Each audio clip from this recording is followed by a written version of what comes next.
Okay, good evening all. Welcome to Filler Form. I am Alim Akhtar, sociology teacher at Filler Form. And sorry for the late. Uh, Please confirm that voice and PPT are clear or not, so that we start the session.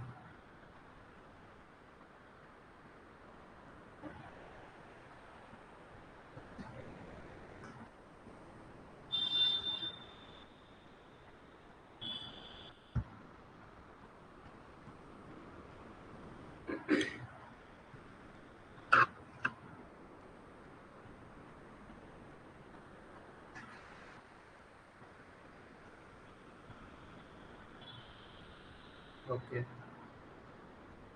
बहुत कम student हैं अभी, दो ही student ने join किया है.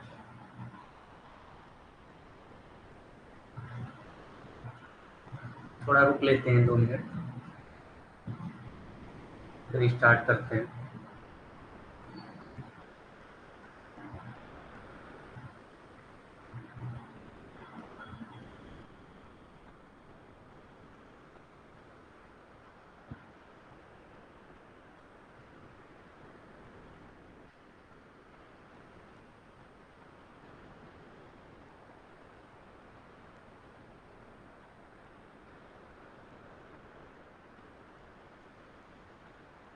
आप लोग थोड़ा फास्ट ज्वाइन किया करिए.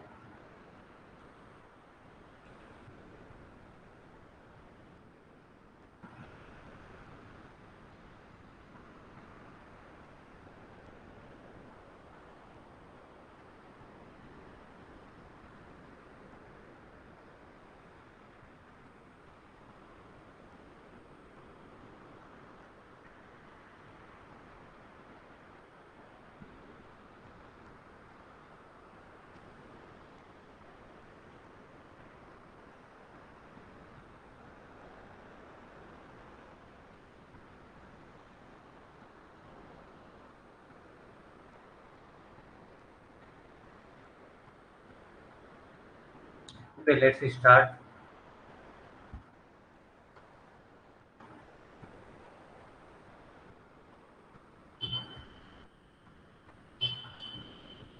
तो आज हम लोग दो थिंकर्स के बारे में पढ़ने वाले हैं. फर्स्ट है Alfred शुट्ज and the second is Erwin Goffman.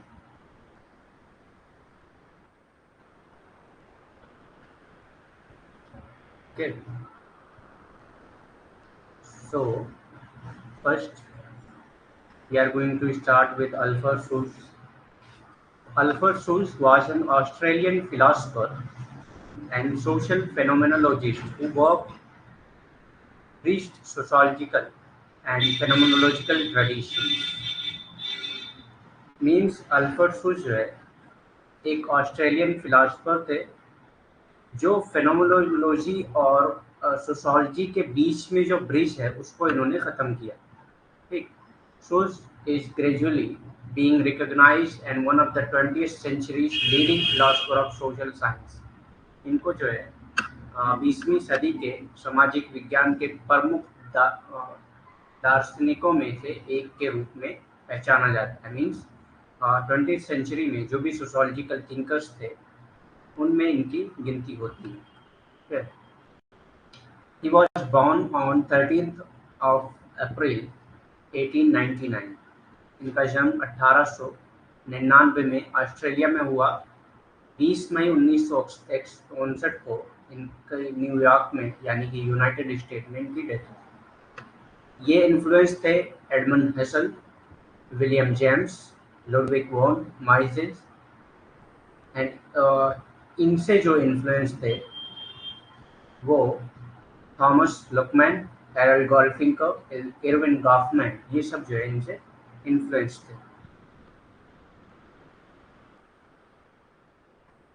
उसके बाद आता है इनकी जो मेथडोलॉजी थी वो सबसे पहले इन्होंने फेनोमेनोलॉजी पे काम किया है. फेनोमेनोलॉजी का सबसे पहला जो कॉन्सेप्ट था जिसने डेवलप किया फेनोमेनोलॉजी वो एडमंड हसल थे. जिसने फिनोमेनोलॉजी का डेवलपमेंट किया वो एडमंड हसल थे। ठीक। इंटर सब्जेक्टिविटी पे इन्होंने काम किया। इंटर सब्जेक्टिविटी क्या है? Is a potentially source means this in two ways. First, interesting to present vivid or otherwise, and in all the its gradation of intimacy is the possibility of living together simultaneously in a specific dimension of space and time. Means intersubjectivity means to have relations with one another and means एक दूसरे के साथ relation हो और एक दूसरे के साथ मीन्स टाइम एंड स्पेस पे वो रह रहे हो साइमल्टेनियसली और एक दूसरे से इंटीमेट रिलेशनशिप हो। इसको कहते हैं इंटर सब्जेक्टिविटी। सब्जेक्ट यहाँ पे जो है पर्सन को कहा गया है। इंटर सब्जेक्टिविटी का ये मतलब होता है कि जहाँ पे लोग एक साथ रह रहे हो और एक दूसरे से इंटरेक्शन कर रहे हो, ठीक, और उनके टाइम एंड स्पेस जो है वो सेम है। टाइपिफिकेशन किसको कहते हैं? The experience of the world in a typhoid manner. आप जब वर्ल्ड का एक्सपीरियंस टाइफाइड मैनर में करते हैं, involve then an equalization of trades and this regarding of differences such that unique phenomena are understandable and understood as instances of already familiar type। Means क्या है? Typification, आप एक type बना देते हैं। जैसे कि कोई एक्ट, किसी पर्सन ने कोई एक्ट किया, आप उसको अलग अलग टाइप में डिवाइड करते हैं। जैसे किसी ने चोरी की तो वो एक टाइप हो गया कि ये क्रिमिनल टाइप वाला एक्ट है। तो इस तरह का टाइपिफिकेशन हमारे माइंड में पहले से हुआ रहता है कि क्या चीज़ गलत है, क्या सही है, कौन सा मतलब किस तरफ कौन से टाइप में रखा जाएगा, ये सब आपके माइंड में पहले से फिक्स होता है और उसी बेस पे आप वर्ल्ड को जो है वो एक्सपीरियंस करते हैं। तो इसी को टाइपिफिकेशन कहा जाता है। जब आप टाइफाइड मैनर में किसी चीज़ को एक्सपीरियंस करते हैं, जैसे आप अगर मतलब कहीं पे भी विजिट करते हैं, कोई भी गैदरिंग अगर विजिट करते हैं, तो वहाँ पे आप हर पर्सन की एक टाइप डिसाइड करते हैं। जैसे कि अगर कोई मतलब बहुत ज़्यादा कहते नहीं कि मतलब बहुत बोल्ड हो और बहुत ज़्यादा उनके ड्रेसिंग सेंस से आपको मतलब उसका टाइप पता चल जाता है कि वो किस टाइप का है। ठीक। तो इसी को टाइप, वो टाइप कैसे आप डिसाइड कर रहे हैं कि कोई आदमी गलत है या सही है, इस तरह की टाइप आप कैसे डिसाइड कर रहे हैं? ये इस तरह से डिसाइड कर रहे हैं कि वो आपके माइंड में पहले से डेवलप हो चुका है। टाइफाइड मैनर में आप वर्ल्ड को एक्सपीरियंस कर रहे हैं और उस बेसिस पे आप लोगों को डिवाइड कर रहे हैं। इसी को टाइपिफिकेशन कहा जाता है। The experience of the world in a typified manner involves then an equalization of traits and disregarding of differences। mean equalization of traits means जो भी traits है उसको आप अप्लाई करते हैं। मीन्स जो भी traits चलते आ रहे हैं उसी को मतलब उसी को इक्वलाइज करते हैं। इक्वलाइज मीन्स उसी को एक्सेप्ट करते हैं और बाकी जो डिफरेंसेस हैं उसको डिसरिगार्ड करते हैं, मतलब उसको नहीं मानते। such that unique phenomena are understandable and understood as instances of already familiar type। Means जो आप जानते हैं उसी के अकॉर्डिंग आप फेनोमेना को अंडरस्टैंड करते हैं, उसी के अकॉर्डिंग आप फेनोमेना को एक्सपीरियंस करते हैं। Consciousness. Alfred Schultz's main area of concern was the way in which people grasp the consciousness of other while living within their own stream of consciousness। Alfred Schutz का कहना था consciousness में, इस Schutz का जो main idea था, main concern था कि किस तरह से लोग जो है दूसरे के कॉन्शियसनेस को गेन करते हैं अपने कॉन्शियसनेस को बरकरार रखते हुए। मीन्स अपनी ही कॉन्शियसनेस में रहते हुए दूसरे के कॉन्शियसनेस को अगर आप ग्रेस्प कर रहे हैं, उसको देख रहे हैं, तो इसी को कॉन्शियसनेस कहा जाता है। ठीक। The natural attitude. Natural attitude क्या है? The natural attitude is the state of consciousness in which we accept the reality of everyday life. Natural attitude क्या है? जब आप एवरीडे लाइफ मतलब जो भी आप रोज की जिंदगी है उसमें क्या क्या चीजें हो रही हैं उसको आप अगर एक्सेप्ट कर रहे हैं तो उसी को कहा जाता है natural attitude. Because it is govern by a pragmatic motive. क्योंकि ये जो है एक प्रैग्मेटिक मोटिव के बेस पर ये गवर्न किया जाता है। और इन्होंने वेबर को क्रिटिसाइज किया था उनके सोशल एक्शन और वर्स्टर्न से। तो वर्स्टर्न क्या है? Interpretation of social action. तो सोशल एक्शन वर्स्टर्न को सुल्ज ने क्रिटिसाइज किया था, और सोशल एक्शन का कॉन्सेप्ट किसका है? वेबर का। ओके। उसके बाद इन्होंने बात की है लाइफ वर्ल्ड की। लाइफ वर्ल्ड को इन्होंने क्या कहा है?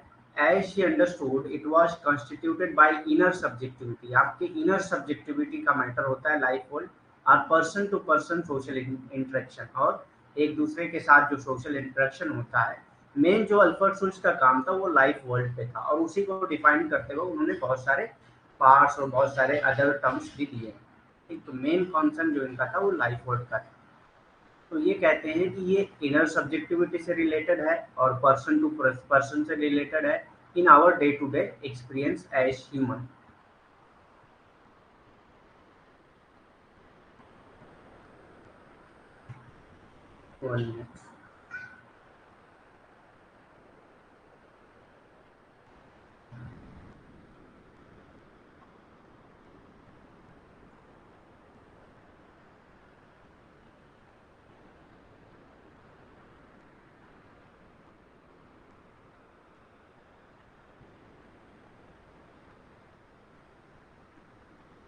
ओके,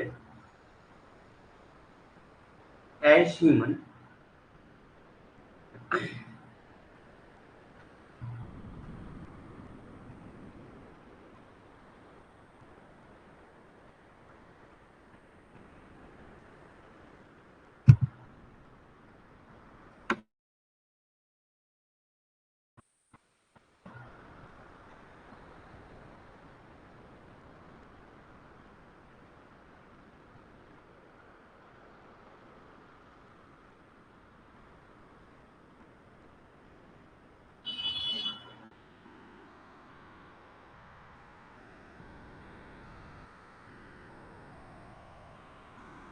एक मिनट में फिर से कनेक्ट कर लूँ फिर।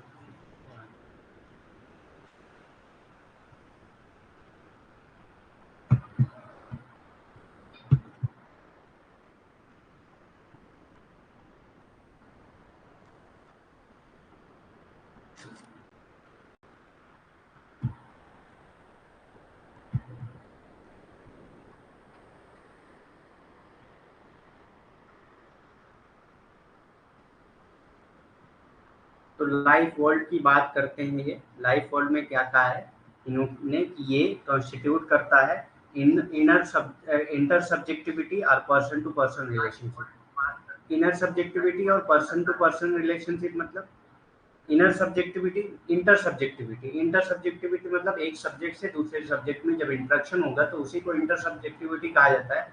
और person to person relationship in our day-to-day experiences as human being with others connected by actions, influences, ideas, etc. हमारे जो डेली लाइफ के एक्सपीरियंसेस होते हैं वो किससे कनेक्ट होते हैं? एक दूसरे के एक्शन से, एक दूसरे के आइडियाज से, और एक दूसरे के एक्सपीरियंसेस से, और एक दूसरे के इन्फ्लुएंस से। ठीक, in the course of understanding and being understood by other in mutual attempt in making sense of the world and others. Means आप एक दूसरे के एक्शन को समझते हैं और आप समझे जाते हैं दूसरों के जरिए। मतलब दूसरे लोग आपको समझते हैं और आप उनको समझते हैं। इस तरह की इंटर सब्जेक्टिविटी होती है, और इसी को लाइफ वर्ल्ड कहा जाता है। The life world is a cultural life. इन्होंने लाइफ वर्ल्ड को कल्चरल लाइफ कहा था। आपसे कभी लाइफ वर्ल्ड की डेफिनेशन नहीं पूछा है अभी तक, और मुझको नहीं लगता कि पूछे। ठीक, तो सिंपल आपको कॉन्सेप्ट याद रखना है कि लाइफ वर्ल्ड क्या है। और लाइफ वर्ल्ड को उन्होंने क्या कहा था? The life world is a cultural life. Life worlds के कई पार्ट्स इन्होंने बताए थे, अमवेल्ट, मिडवेल्ट, वॉरवेल्ट और फॉगवेल्ट। ये 5 टाइप्स उन्होंने बताए थे। अमवेल्ट क्या है? Time and space same. Umwelt में टाइम एंड स्पेस जो है वो सेम होता है। ये जो है डिफरेंट टाइम्स की बात करते हैं लाइफ वर्ल्ड में। तो अमवर्ल्ड क्या है? ऐसा टाइम है जहाँ पे टाइम एंड स्पेस जो है वो सेम होता है। मिड वर्ल्ड क्या है? टाइम सेम होता है लेकिन स्पेस जो है यहाँ पे डिफरेंस होता है। बस सिर्फ आपको ये कॉन्सेप्ट याद रखना है और कुछ नहीं याद रखना है। तो अमवर्ल्ड मतलब जहाँ पे टाइम और स्पेस सेम होता हो। मिड वर्ल्ड टाइम सेम होता हो लेकिन स्पेस जो है वो अलग होता हो। वॉर वर्ल्ड प्रीडेसेसर को कहते हैं। प्रीडेसेसर कौन है? जो हमसे पहले की जनरेशन होगी वो प्रीडेसेसर में आती है। और फॉगवेल्ट जो सक्सेसर मीन्स जो नेक्स्ट जनरेशन है। प्रीवियस जनरेशन और नेक्स्ट जनरेशन, ये जो है आपका प्रीवियस जनरेशन हो जाएगा।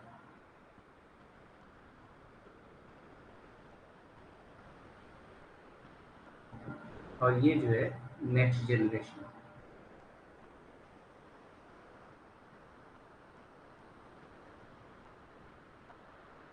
Previous generation and next generation.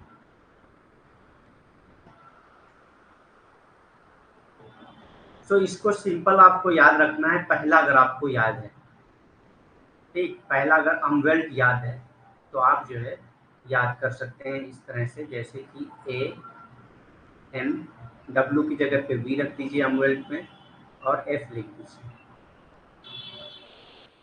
तो अमवेल्ट, मिडवेल्ट, वॉरवेल्ट एंड फॉगवेल्ट, इस तरह आप इसको याद रख सकते हैं। उसके बाद आता है stock of knowledge. Stock of knowledge में क्या बात की इन्होंने? Through out a life a person gain experiences, means अपनी पूरी लाइफ में एक जो भी आदमी होता है वो एक्सपीरियंस को गेन करता है। अपनी पूरी लाइफ में जो भी होता है वो अपने एक्सपीरियंस, हम आप सब लोग जो है क्या करते हैं, एक एक्सपीरियंस को गेन करते हैं किसी न किसी तरीके से। The total of these individual experiences combined with knowledge inherited from other actors in the form of stock of knowledge. तो क्या है, ये जो एक्सपीरियंसेस हम रोज जो है एक्सपीरियंस करते हैं, जो भी हम एक्सपीरियंसेस रोज इकट्ठा करते हैं, और उसका टोटल जो है, और उसको combined with knowledge, knowledge inherited from the other actors, means जो भी अदर एक्टर्स से हमारे पास जो नॉलेज आती है, और जो भी हमारे डे टू डे लाइफ की जो एक्सपीरियंसेस हैं उन सबको मिलाकर जो नॉलेज गेन होती है, उसी नॉलेज को स्टॉक ऑफ नॉलेज कहा जाता है। स्टॉक मतलब जमा करना, ज्ञान का भंडार। तो ये क्या है, कहाँ से आएगा? आपके रोजाना के एक्सपीरियंसेस से आता है, और एक दूसरे के एक्शन से आता है, या एक दूसरे के जरिए आता है, इनहेरिटेड होता है दूसरे एक्टर्स के जरिए। मीन्स जो भी आपके साथ इंटरेक्शन करेगा उसकी कुछ नॉलेज आपके पास आती है, और आपकी कुछ नॉलेज उसके पास जाती है। इस तरह से उसका भी अलग स्टॉक ऑफ नॉलेज बनता है, और आपका भी एक अलग स्टॉक ऑफ नॉलेज बनता है। ठीक है। It is the centre of directly experience world. Stock of knowledge क्या है? Centre of directly in experience world, means ये सेंटर है जो आप एक्सपीरियंस किए हुए हैं वर्ल्ड को, in an immediated way as opposed to the behaviorism.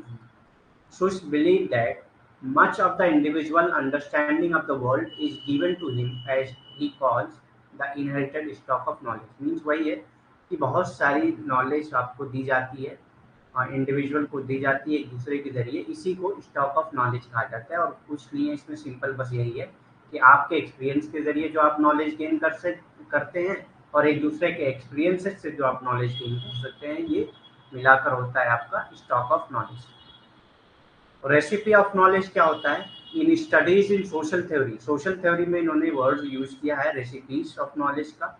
Use the metaphor of cook book, cook book का मेटाफोर इन्होंने यूज किया है cook book of knowledge. Cook book of knowledge क्या है? In order to stress the idea that these cognitive recipes are sufficient for person to know how to act, but they do not contain the underlining logic of action. Means recipes क्या है? Recipes of knowledge क्या है कि एक ऐसी knowledge होती है जिसको अल्फ्रेड सुल्स ने कुक बुक के नाम से जाना है, कुक बुक नॉलेज के नाम से जाना है। इसका मतलब क्या होता है कि आप इस नॉलेज से ये जान जाते हैं कि एक्ट कैसे करना है, मीन्स कोई चीज़ कैसे करना है, लेकिन उसके पीछे का लॉजिक क्या है, उस एक्शन को इस तरह से करने का लॉजिक क्या है, या उसके पीछे क्या मीनिंग है, ये सब आपको नहीं पता चलती है। सिर्फ आपको ये पता चलती है कि कैसे करना है।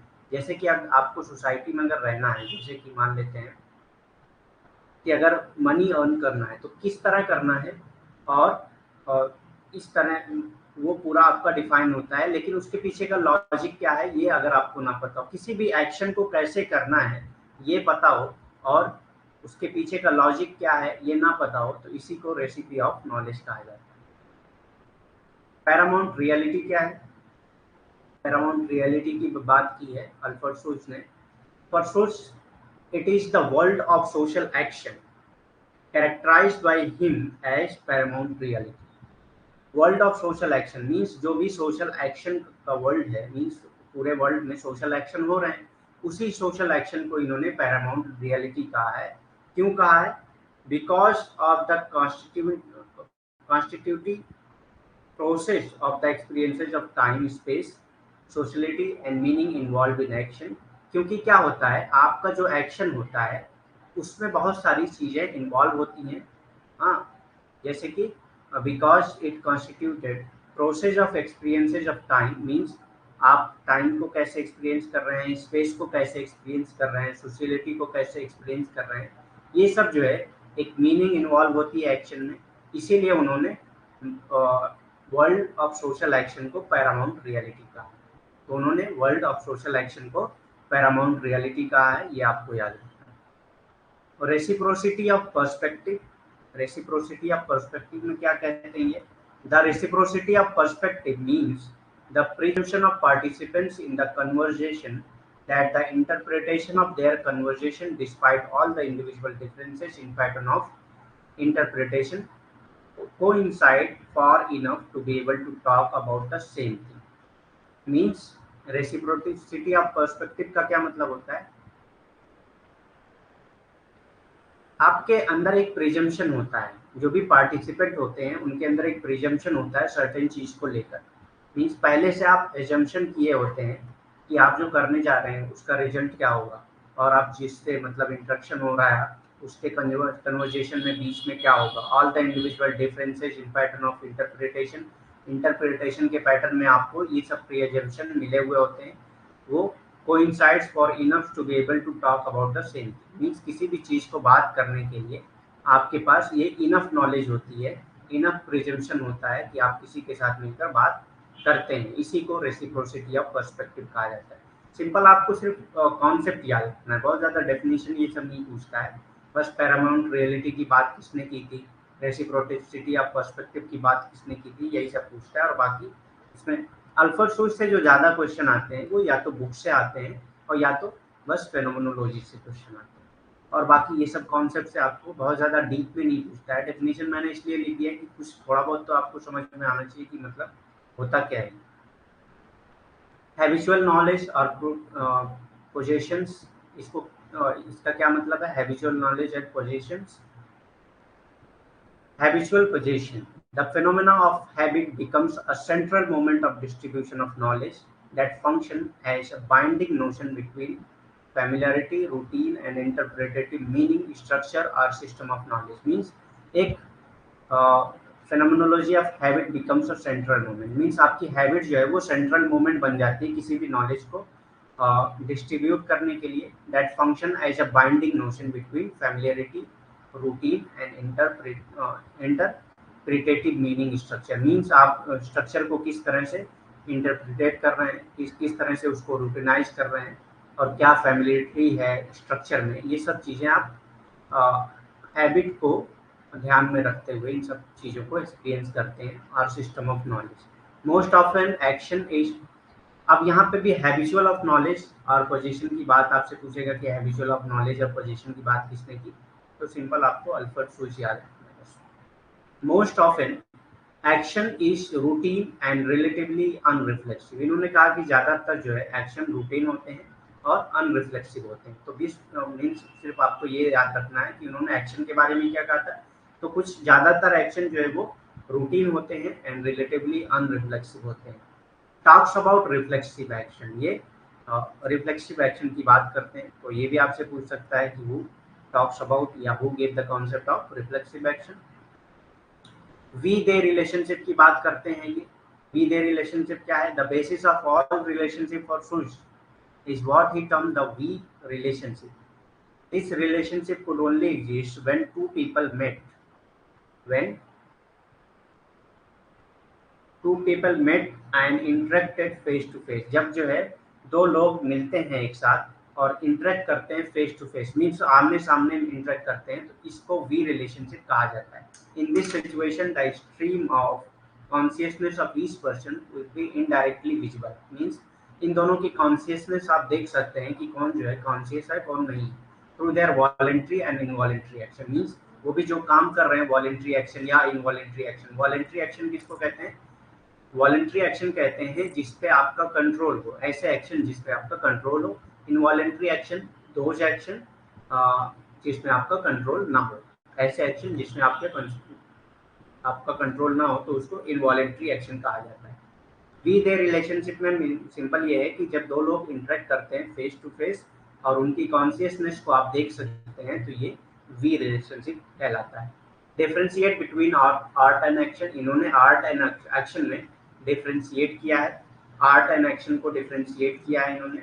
लाइफ वर्ल्ड को इन्होंने डिफाइन किया है, intersubjectivity and natural attitude is considered to be the tripartite pillar of Schutz, means तो इसका एक बहुत अच्छा कॉन्सेप्ट है जो आता है एग्जाम में कि कभी कभी पूछता है कि ट्राइपर्टाइट पिलर ऑफ शुल्स क्या है। तो ट्राइपर्टाइट, ट्राई मतलब थ्री होता है, ठीक, तो तीन चीजें इसमें आएंगी। तो पहला आता है लाइफ वर्ल्ड, दूसरा आता है इंटरसब्जेक्टिविटी, तीसरा है नेचुरल एटीट्यूड। ये तीनों मिलाकर शुल्स के ट्राइपर्टाइट पिलर बनाते हैं। वेबर का ट्राइपर्टाइट पिलर क्या है? वेबर का ट्राइपर्टाइट पिलर क्या है? Class, status and power.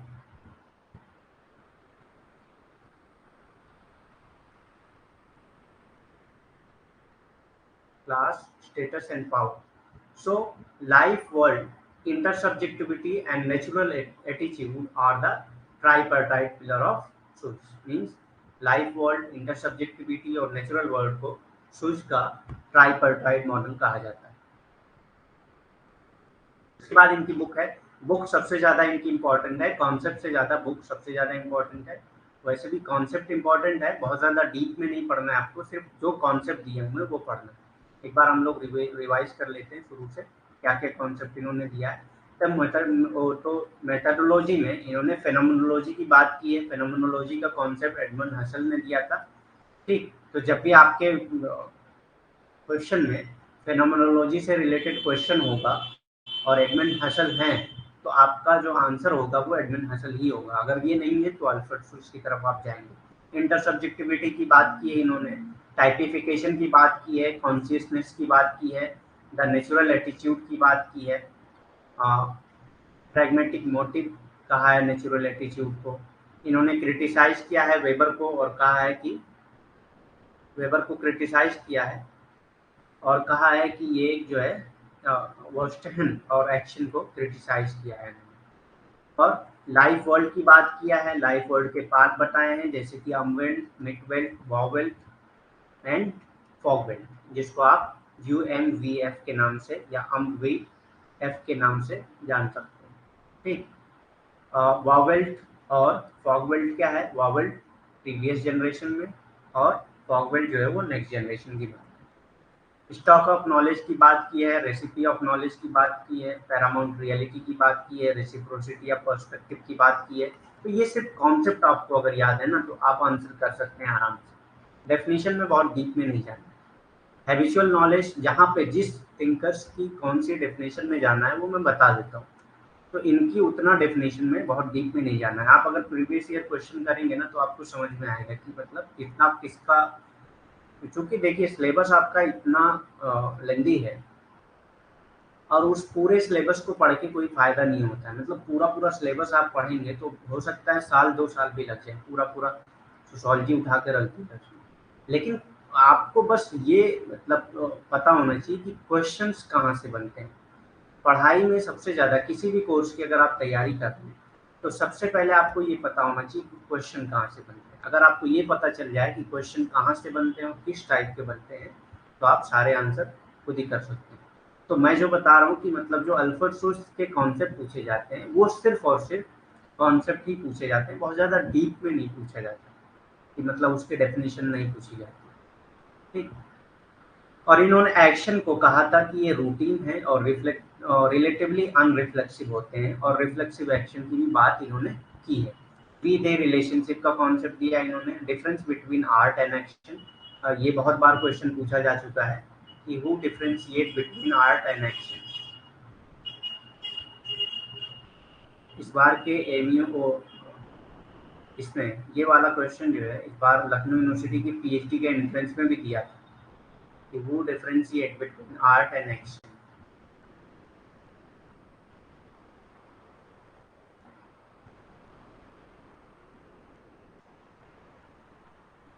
उसके बाद सबसे ज़्यादा इम्पोर्टेंट जो है इनकी बुक है।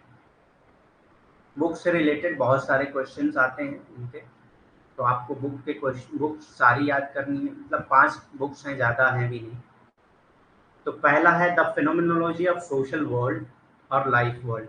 तो आपको कीवर्ड्स, मैंने कहा था कि हर चीज़ में आप जो है अगर कीवर्ड्स याद रखते हैं तो बहुत सारे क्वेश्चन आपके ऐसे ही हो जाते हैं। तो इनके जो कीवर्ड्स हैं वो फेनोमिनोलॉजी है, phenomenology, life world,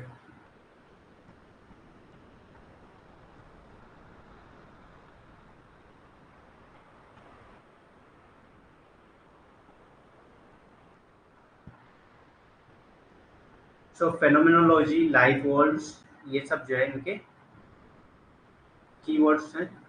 life forms,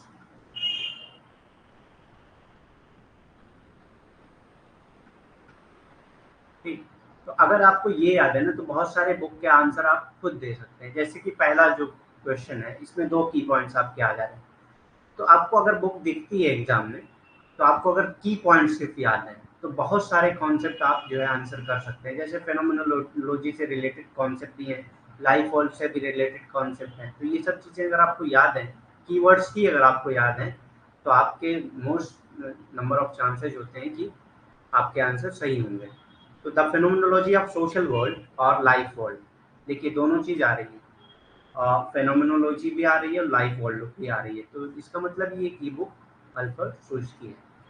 बहुत ज़्यादा क्या क्रोनोलॉजी पूछता ही नहीं है, मतलब इन सब थिंकर्स की क्रोनोलॉजी नहीं पूछता है। क्रोनोलॉजी ज़्यादातर जो बुक्स से क्रोनोलॉजी पूछी जाती है वो आपके शुरू के 5-6 थिंकर्स की ही पूछी जाती है और किसी की नहीं पूछी जाती। तो आपको उतना मतलब ईयर भी याद ना रहे तो भी चल जाता है, इस पे बुक के ईयर भी ना याद रहे तो भी चल जाता है। लेकिन एक बार आप ध्यान से मतलब ध्यान दे सकते हैं कि पूछ भी सकता है, कुछ कहा भी नहीं जा सकता। तो आपको अगर ये दिख जाता है कि फिनोमिनोलॉजी भी है, लाइफ वर्ल्ड भी है, तो वो बुक जो है रिलेटेड होगी अल्फर्ड शुल्ज से, और ये 1932 में पब्लिश हुई। डेट नहीं पूछा जाता, वही तो बोल रहा हूँ, डेट कभी नहीं पूछा जाता।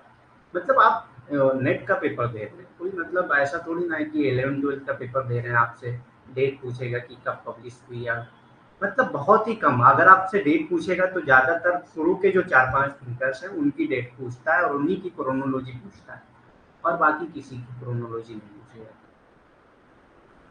बस बुक के नाम आते हैं, मैच द फॉलोइंग में बुक के नाम इनके डाले जाते हैं, या ऐसे भी बुक के नाम आपसे पूछ सकता है।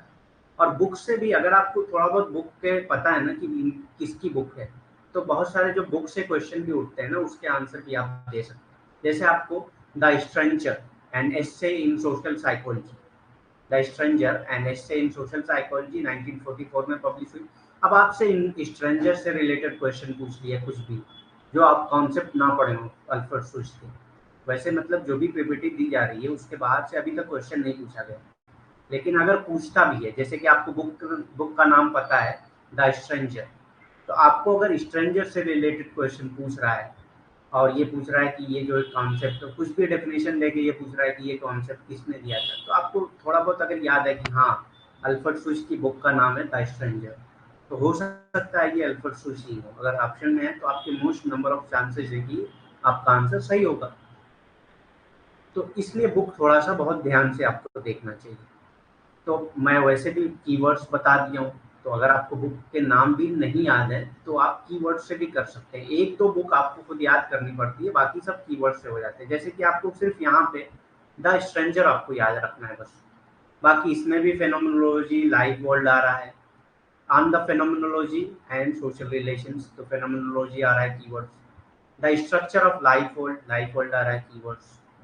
Life forms and meaning of structure, life form आ रहा है, मैंने भी बताया था कि लाइफ फॉर्म आपको कीवर्ड्स इनके याद रखना। कीवर्ड से आपके कॉन्सेप्ट भी हो जाते हैं, बुक भी हो जाते हैं, ठीक। And second thinker is Erving Goffman, is Erving Goffman.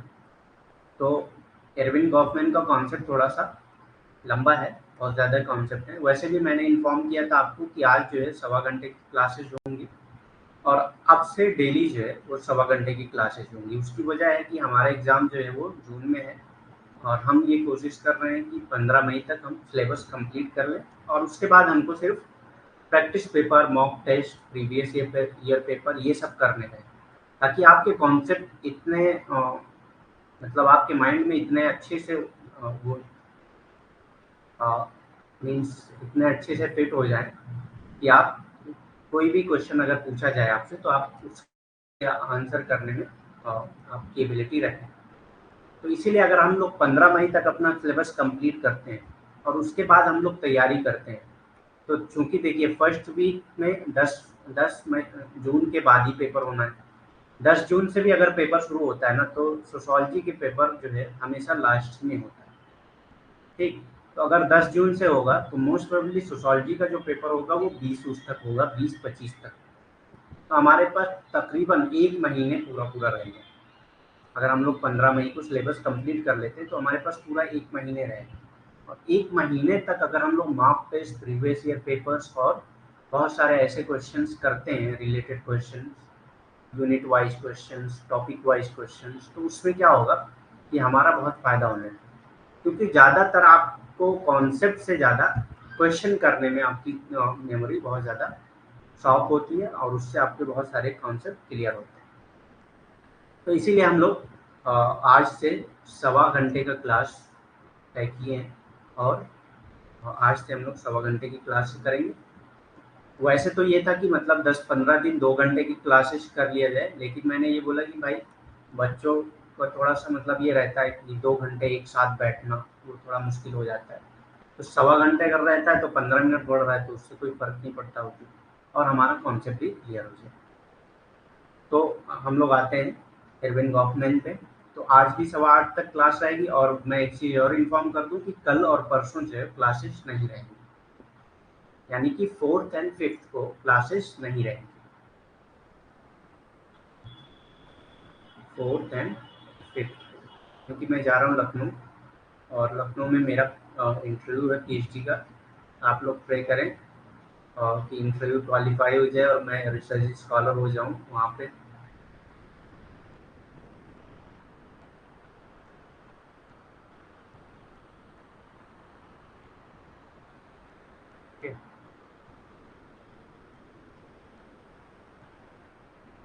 So Irwin Goffman, इनके बहुत सारे कॉन्सेप्ट जो है पूछे जाते हैं नेट में, जैसे कि presentation of self in everyday life, dramaturgy. सबसे जो फेमस कॉन्सेप्ट इनका है वो ड्रामेटर्जी, ठीक। Erving Goffman was a Canadian born American sociologist, social psychologist and writer, considered by some of the most influential American sociologists of the 20th century। ये भी जो है बहुत मोस्ट इन्फ्लुएंशियल अमेरिकन सोशोलॉजिस्ट माने जाते हैं। ये एक साइकोलॉजिस्ट भी थे, राइटर भी थे, सोशोलॉजिस्ट भी थे, ठीक है। इनका जो बॉर्न हुआ था वो 11 जून 1922 में हुआ था कनाडा में। कैनेडियन बॉर्न अमेरिकन सोशोलॉजिस्ट थे, ठीक है। मीन्स कनाडा में पैदा हुए और अमेरिका में ये मूव ऑन कर गए, इसीलिए इनको कैनेडियन बॉर्न अमेरिकन सोशोलॉजिस्ट कहा जाता है। 19 नवंबर 1982 में इनकी डेथ हुई यूनाइटेड स्टेट में, ठीक। इनसे जो लोग इन्फ्लुएंस थे वो Michel Foucault, Arlie Russells, Hochschild and more. Influenced by Emile Durkheim, Herbert Blumer, Sigmund Freud, ये सब इनसे इन्फ्लुएंस थे। तो ये मतलब इन लोगों से इन्फ्लुएंस थे, Emile Durkheim, Herbert Blumer and Sigmund Freud, okay.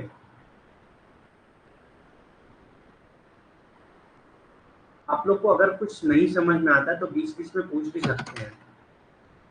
तो इनकी जो एरविन गॉफमैन की जो मेथडोलॉजी थी वो सिंबॉलिक इंट्रक्शनिज्म थी। सिंबॉलिक इंट्रक्शनिज्म का कॉन्सेप्ट किसने दिया था? इसने, who is the founder of symbolic interactionism? 1 minute के अंदर आंसर दीजिए आप लोग। Who is the founder of symbolic इंट्रक्शनिज्म?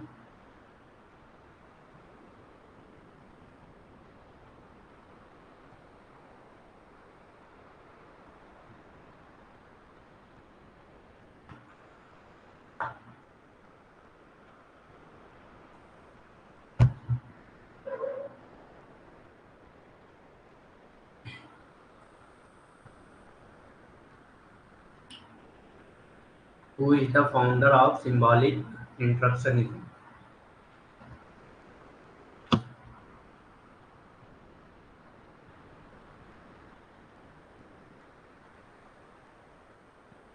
बाकी जो रिलेटेड क्वेश्चन नहीं है ना वो थोड़ा लास्ट में पूछे, मैं 1-2 मिनट जो देता हूँ उसमें पूछे तो बेहतर रहेगा। उसकी वजह क्या होती है ना कि पढ़ाते वक्त थोड़ा सा डिस्ट्रक्शन जब होता है दूसरी तरफ तो दिक्कत हो जाती है। नितेश कुमार पार्सन ने नहीं किया था, ठीक है।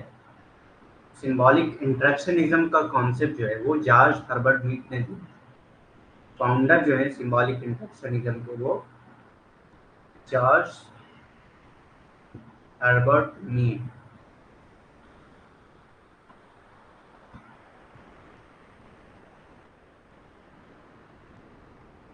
इन्होंने दिया था ये कॉन्सेप्ट और इसके फॉलोअर हैं इरविन गॉफमैन। इन्होंने फ्रेम एनालिसिस की बात की। बहुत बार एनटीए नेट ने ये क्वेश्चन पूछा है, who gave the concept of frame analysis, या मतलब फ्रेम एनालिसिस से रिलेटेड बहुत सारे क्वेश्चन पूछता है एनटीए ने, तो ये थोड़ा सा इम्पोर्टेंट है। Frame analysis is a multidisciplinary social science research. Multidisciplinary means इसमें कई सारे डिसिप्लिन आते हैं, सोशोलॉजी हो गई, साइकोलॉजी हो गई, ये सब मल्टीडिसिप्लिनरी अप्रोच है। तो ये मेथड्स है, मेथड्स ऑफ रिसर्च है, ठीक है। फ्रेम एनालिसिस, तो frame analysis is a multidisciplinary social science research method used to analyze how people understand situations and activities. यह क्या है? एक मेथड है, multi disciplinary social science research method use to analyze how people understand situation and activities. ये frame analysis क्यों use किया जाता है? टू एनालाइज दैट पीपल कैसे किसी सिचुएशन को अंडरस्टैंड करते हैं और कैसे किसी एक्टिविटी को मतलब समझते हैं। Frame analysis looks at images. Frame analysis क्या करता है? इमेजेस को देखता है, स्टेरियोटाइप्स को देखता है। स्टेरियोटाइप्स क्या होती है? स्टेरियोटाइप मीन्स आपके माइंड में एक चीजें बैठ जाती है, जैसे कि लोग स्टेरियोटाइप बना लेते हैं कि girls are weak, girls are weak, एक तरह का स्टेरियोटाइप है, इसमें कोई रियलिटी नहीं है,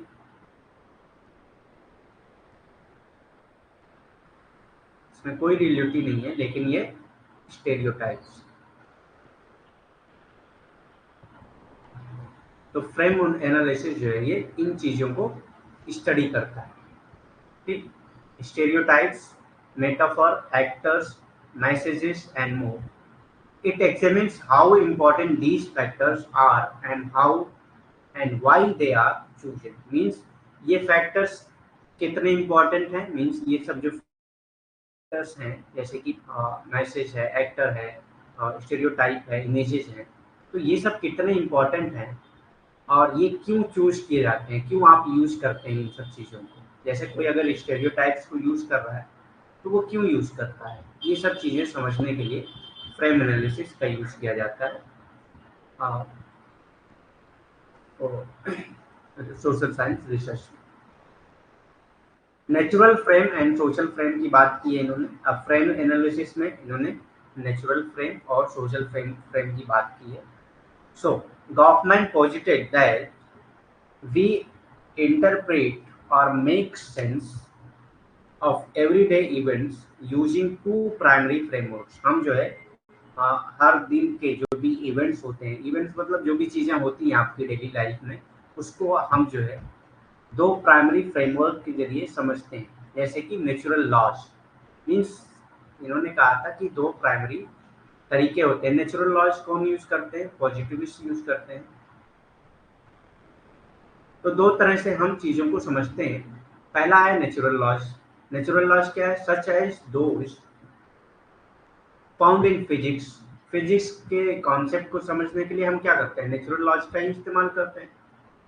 Natural laws, chemistry, biology, which identify occurrence seen as undirected, unoriented, unanimated, unguided, purely physical. Means ये सब actions ऐसे होते हैं, फिजिक्स के जो एक्शंस होते हैं, फिजिक्स में जो चीज़ें होती हैं, केमिस्ट्री में जो चीज़ें होती हैं, बायोलॉजी में जो चीज़ें होती हैं, ये सब किसी इंसान के जरिए जो है नहीं की जाती हैं। ठीक है, इसीलिए इसको अनडायरेक्टेड, अनओरिएंटेड मीन्स कि कोई इसको ओरिएंट नहीं करता है, कोई इसको डायरेक्ट नहीं करता, ये अपने आप हो रही है। फिजिकल, जैसे कि मान लिया अगर आप सूरज की बात करें, सन की बात करें, तो सन जो है वेस्ट से ईस्ट से राइज होता है, वेस्ट में सनसेट होता है। सो ये क्या है? एक नेचुरल लॉज है। किसी मतलब इसमें किसी का कंट्रोल नहीं है, कोई ह्यूमन बीइंग का कंट्रोल नहीं है, तो उसको स्टडी करने के लिए नेचुरल लॉज का इस्तेमाल ही किया जाता है। ठीक, क्योंकि ये जो है अनडायरेक्टेड होते हैं, अनओरिएंटेड होते हैं, तो इसी को इन्होंने नेचुरल फ्रेम कहा है। इसी को इन्होंने नेचुरल फ्रेम कहा है। और सोशल फ्रेम क्या कहा है? Social frame guided doings. Social frame को दूसरा नाम इन्होंने दिया था गाइडेड डूइंग्स। तो दोनों चीजें आपको याद रखनी है। Are the social frame which incorporate the will, aim and controlling effect of live agency. Means live agency जो ह्यूमन बीइंग है या अदर एनिमल्स या मीन्स जो भी चीज़ें हैं, वो इसको इफेक्ट करती हैं और इसको इनकॉर्पोरेट करती हैं। मीन्स इसमें कुछ ना कुछ इंटरफेरेंस होता है।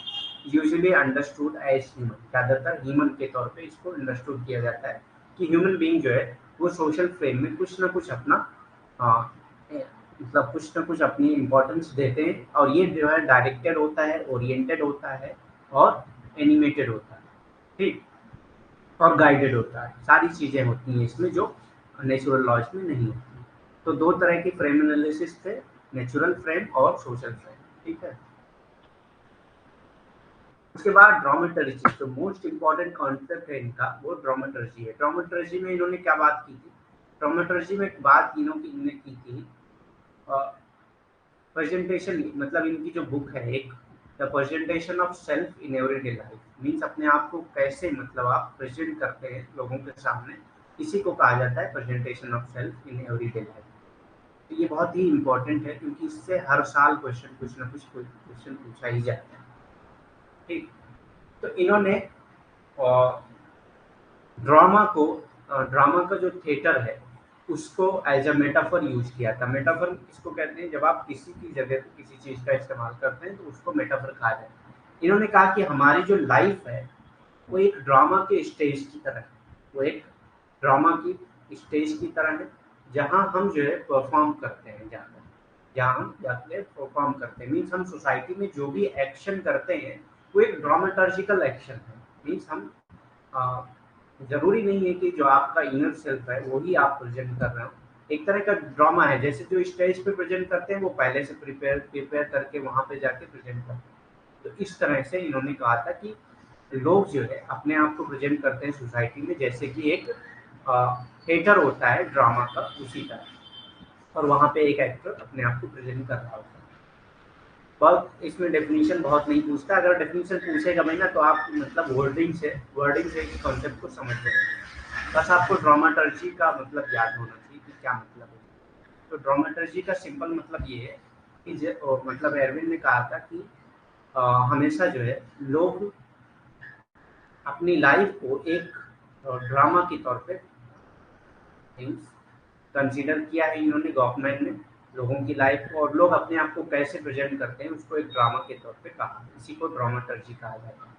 ठीक, ड्रामाटर्जी में अब जैसे कि एक थिएटर में फ्रंट स्टेज बैक स्टेज ये सब होते हैं, ऐसे ही इसमें भी इन्होंने फ्रंट स्टेज और बैक स्टेज की बात की है। फ्रंट स्टेज क्या है? It can be describe as where a role performance is given. जब आप सोसाइटी में आ जाते हैं और जब आप रोल परफॉर्म करते हैं, जैसे कि आप घर से बाहर निकले, या घर ही में आप एक दूसरे के साथ कोई भी रोल परफॉर्म कर रहे हैं, तो इसी को कहा जाता है फ्रंट स्टेज। रोल परफॉर्मेंस का जो स्टेज होता है उसी को फ्रंट स्टेज कहा जाता है। बैक स्टेज क्या है? When that actors leave the audience, जब आप जो है किसी से मिलना छोड़ देते हैं और अकेले में चले जाते हैं तो इसको बैक स्टेज कहा जाता है। And step out of the role, और कोई भी रोल आप वहां पे अदा नहीं करते हैं।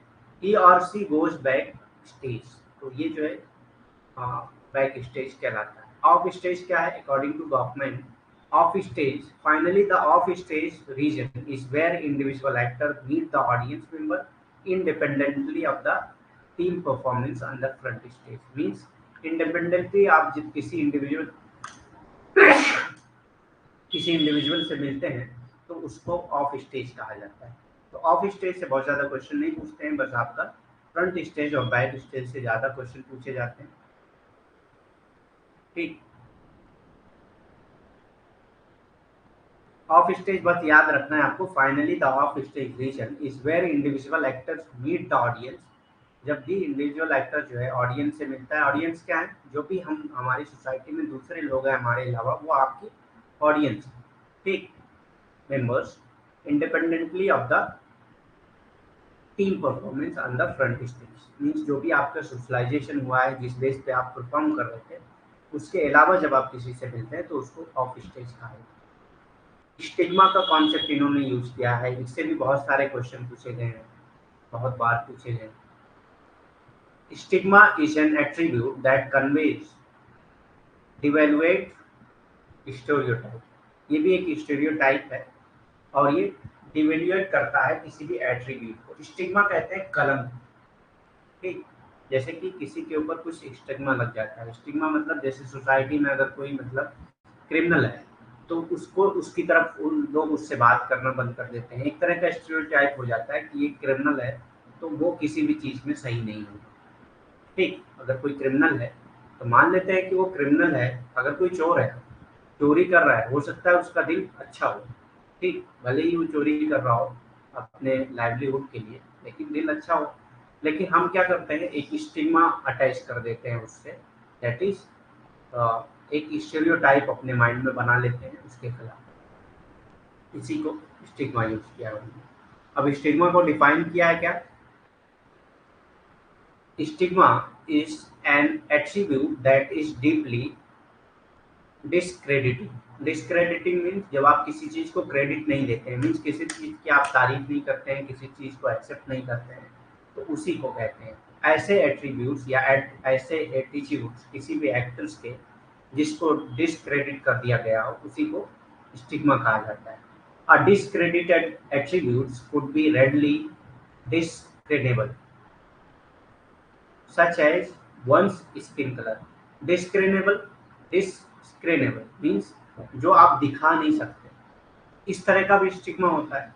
मीन्स कुछ चीजें ऐसी होती हैं, जैसे स्किन कलर है, किसी का ब्लैक कलर का स्किन है तो उसके साथ एक स्टिग्मा जुड़ा हुआ होता है। मीन्स हम एक स्टीरियोटाइप बना दिए हैं कि मतलब ब्लैक कलर जो है वो अच्छा नहीं होता। तो ये एक तरह का स्टीरियोटाइप है और ये हमारे माइंड में डेवलप होता है। तो ये एक डिस्क्रिमिनेबल स्टीरियोटाइप होता है, स्टिग्मा होता है। और आपकी बॉडी साइज, कोई नाटा है तो उसको भी एक स्टिग्मा से जोड़ा जाता है, ठीक, उसको भी एक स्टिग्मा समझा जाता है। और कुड बी हिडन बट नॉनलेस, मीन्स ये सब चीज़ें हिडन होती हैं। मीन्स आप मतलब आपके दिमाग में होती हैं चीज़ें, ये चीज़ सही नहीं है, मतलब कोई नाटा है तो आपको लगता है कि ये मतलब इसके अंदर कुछ कमी है। या कोई आदमी जो है वो ब्लैक कलर है जिसका, उसको भी आपको लगता है कि ये मतलब ये सही नहीं है। मतलब हमारे माइंड में होता है पहले से, ये दिखता नहीं है, लेकिन हो सकता है आप उनके साथ रह रहे हों लेकिन आपके माइंड में वो चीज़ें हों, तो ये दिखता नहीं है। लेकिन discreditable if revealed such as once criminal, और दूसरी तरफ क्या होता है, डिस्क्रेडिटेबल होता है अगर रिवील्ड हो जाए। मीन्स कोई क्रिमिनल है तो अगर आप जब तक तो नहीं पता है आपको कि ये क्रिमिनल है, तब तक तो हो सकता है उसके साथ स्टिग्मा न जुड़े। लेकिन जैसे ही पता चला कि उसका वो एक क्रिमिनल है तो उसके साथ एक स्टिग्मा जुड़ जाता है, जिसको डिस्क्रेडिटेबल स्टिग्मा कहा जाता है। रिकॉर्ड और स्ट्रगल विद मेंटल इलनेस, तो ये सब चीज़ें क्रिमिनल रिकॉर्ड से रिलेटेड है। जब तक आपका क्रिमिनल रिकॉर्ड जो है रिवील नहीं हुआ था तब तक आप अच्छे थे। जैसे ही आपका क्रिमिनल रिकॉर्ड रिवील हो गया, आपके साथ एक स्टिग्मा जुड़ गया, एक मतलब कलंक जुड़ गया आपके साथ। या मेंटल इलनेस जो है, आप अगर पागल हैं या मेंटल इलनेस है, मीन्स आप नहीं, जो भी है, मतलब एक एग्जांपल है ये, तो जो भी मतलब स्टिग्मा लग जाता है उनके साथ कि ये मेंटल है, तो इसका मतलब सही नहीं है, ये सब चीज़ें। हालांकि वो उसकी जिम्मेदारी थोड़ी ना है, हो सकता है उसके माइंड में कुछ हार्मोनल डिसबैलेंस हुआ हो या और कोई भी चीज़ें होती हैं, स्ट्रेस की वजह से आदमी मेंटल इलनेस की तरफ जाता है, लेकिन वो स्टिग्मा उससे जोड़ दिया जाता है। ठीक। अब स्टिग्मा के भी कई टाइप्स होते हैं, डिस्क्रेडिटेड एंड डिस्क्रेडिटेबल स्टिग्मा। एक तो डिस्क्रेडिटेड मीन्स जिसको डिस्क्रेडिट कर दिया गया, जिसको क्रेडिट ना दी जा रही हो, और डिस्क्रेडिटेबल एक जिसको डिस्क्रेडिट किया जा सकता है, अभी किया नहीं गया लेकिन किया जा सकता है, उसको डिस्क्रेडिटेबल स्टिग्मा कहा जाता है। People who are discredited whose stigma is early known or is visible, जिसका जो है स्टिग्मा अभी पता चला हो और दिख रहा हो, विजिबल हो, उसके साथ जो है डिस्क्रेडिटेड स्टिग्मा जुड़ा हुआ होता है। जैसे स्किन कलर, बॉडी साइज, ये सब दिख रहा है, तो ये डिस्क्रेडिटेड स्टिग्मा जुड़ा होता है इनके साथ। And people who are discreditable, और कौन से लोग डिस्क्रेडिटेबल होते हैं, whose stigma is unknown and can be concealable. ठीक, मतलब उनका स्टिग्मा जो है वो अननोन होता है, मीन्स किसी को पता नहीं होता है और वो छुपाया जा सकता है। जैसे कि किसी का क्रिमिनल रिकॉर्ड है, वो किसी को बता ही नहीं रहा है, ना उसका रिवील हो पा रहा है, तो जब तक रिवील नहीं होगा तब तक वो स्टिग्मा उसका जो है डिस्क्रेडिट नहीं होगा। लेकिन डिस्क्रेडिटेबल है, मतलब उसको क्रेडिट नहीं दिया जा सकता, मतलब डिस्क्रेडिटेबल है, और अगर वो पता चलता है तो उसको डिस्क्रेडिट कर दिया जाए। तो इस तरह के स्टिग्मा को डिस्क्रेडिटेबल स्टिग्मा कहा जाता है, जैसे कि क्रिमिनल रिकॉर्ड्स को या मेंटल इलनेस को। जब तक लोगों को पता नहीं है कि आप जो है मेंटली इल हैं, तब तक लोग आपके साथ स्टिग्मा नहीं जोड़ते हैं, लेकिन जैसे ही पता चलता है कि आप मेंटली इल हैं तो आपके साथ स्टिग्मा जोड़ दिया जाता है। ऐसे ही क्रिमिनल रिकॉर्ड्स के साथ है, जब तक पता नहीं चलता है कि आपका कोई क्रिमिनल रिकॉर्ड है तब तक आपके साथ स्टिग्मा नहीं जोड़ा जाता है, लेकिन जैसे ही पता चलता है कि आपके साथ मीन्स आपका कोई क्रिमिनल रिकॉर्ड है तो आपके साथ एक स्टिग्मा जोड़ दिया जाता है, तो इसी को डिस्क्रेडिटेबल स्टिग्मा कहा जाता है। ठीक, टोटल इंस्टीट्यूशंस की बात की है इन्होंने, इससे भी बहुत सारे क्वेश्चन आ चुके हैं अभी तक। A total institution is a place of residence and work.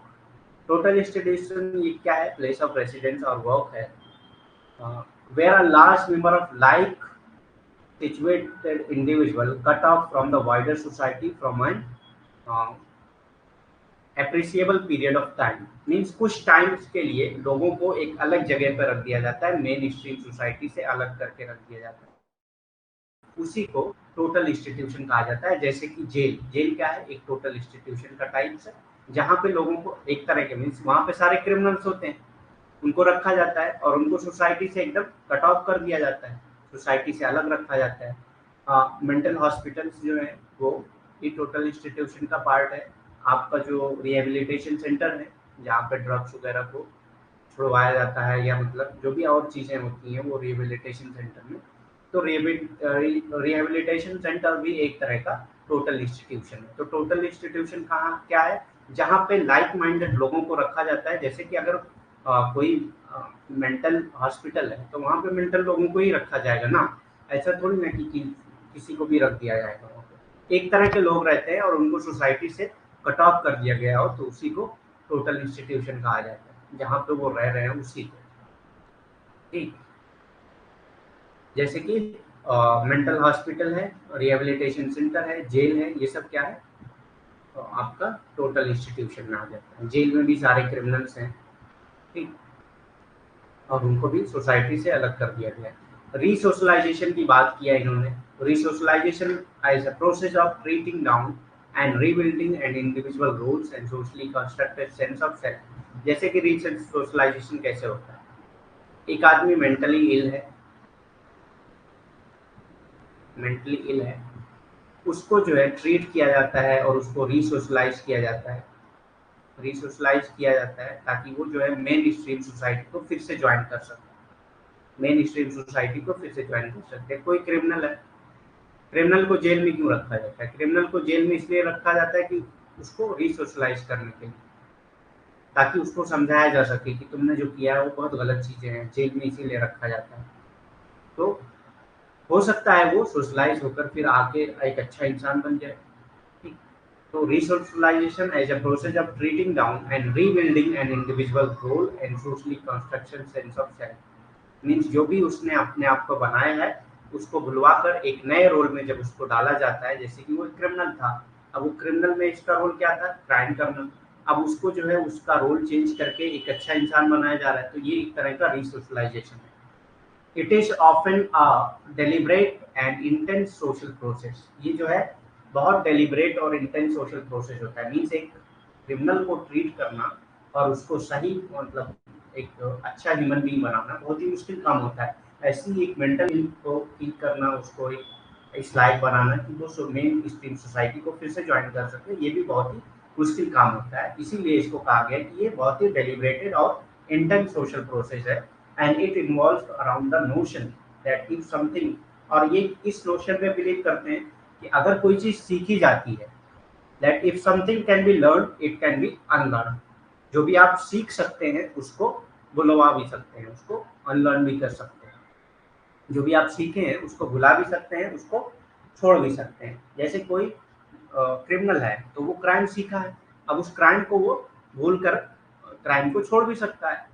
तो यही नोशन पे रिसोशलाइजेशन बिलीव करते हैं कि if something can be learn it can be unlearn. ये कोटेशन आपको याद होना चाहिए क्योंकि ये पूछ सकता है आपसे। Resocialization notions believes on if something can be learn it can be unlearn.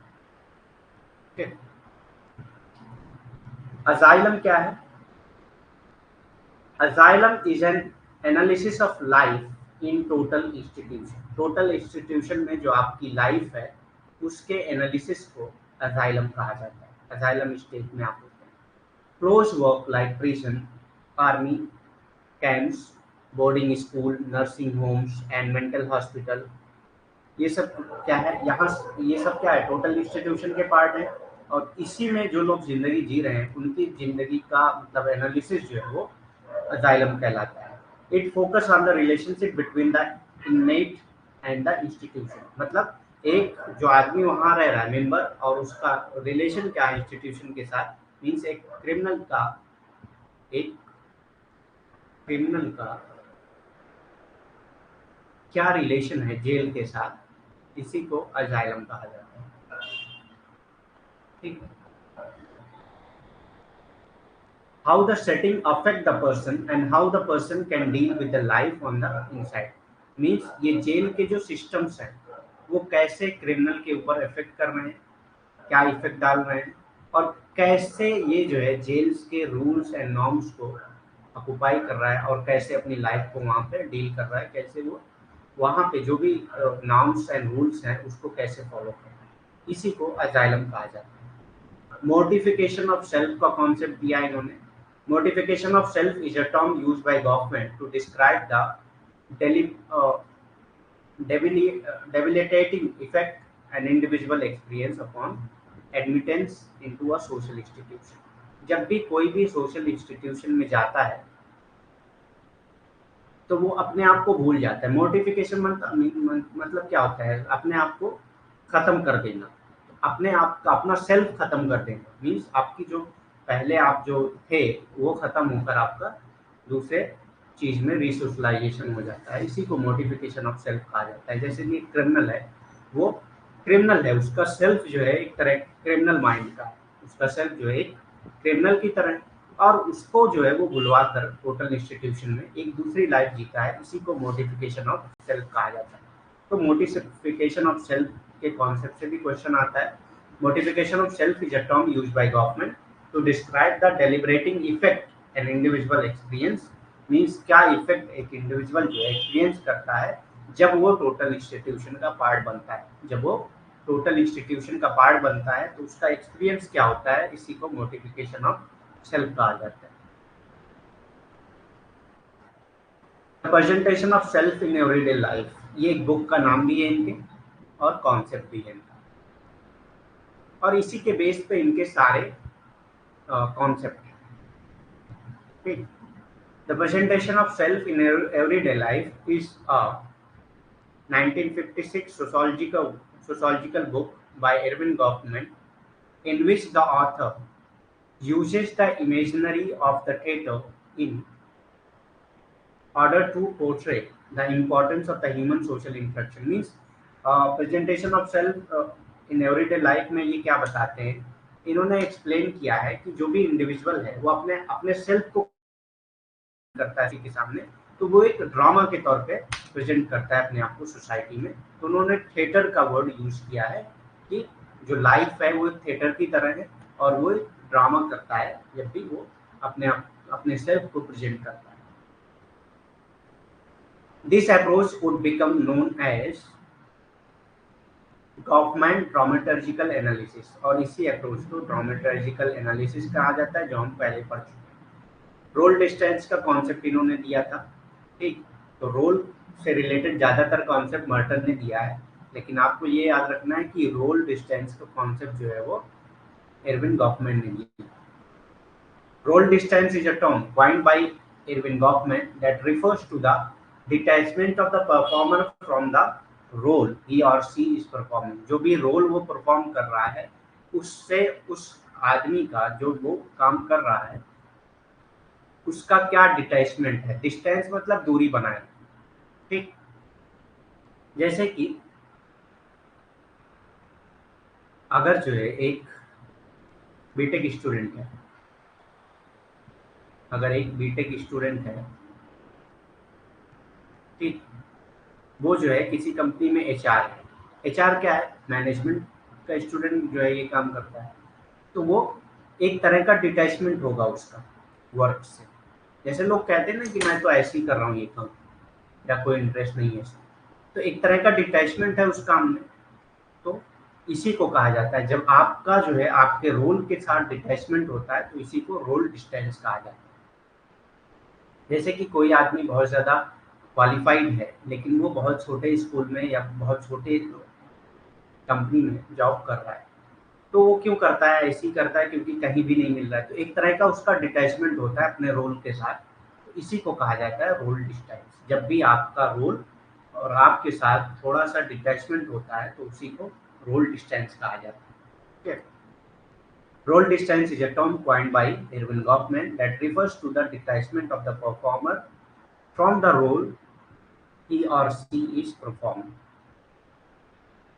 अब 7 एलिमेंट्स ऑफ परफॉर्मेंस की बात इन्होंने की है। 7 एलिमेंट्स ऑफ परफॉर्मेंस की बात की। क्या क्या है 7 एलिमेंट्स ऑफ परफॉर्मेंस? बिलीफ,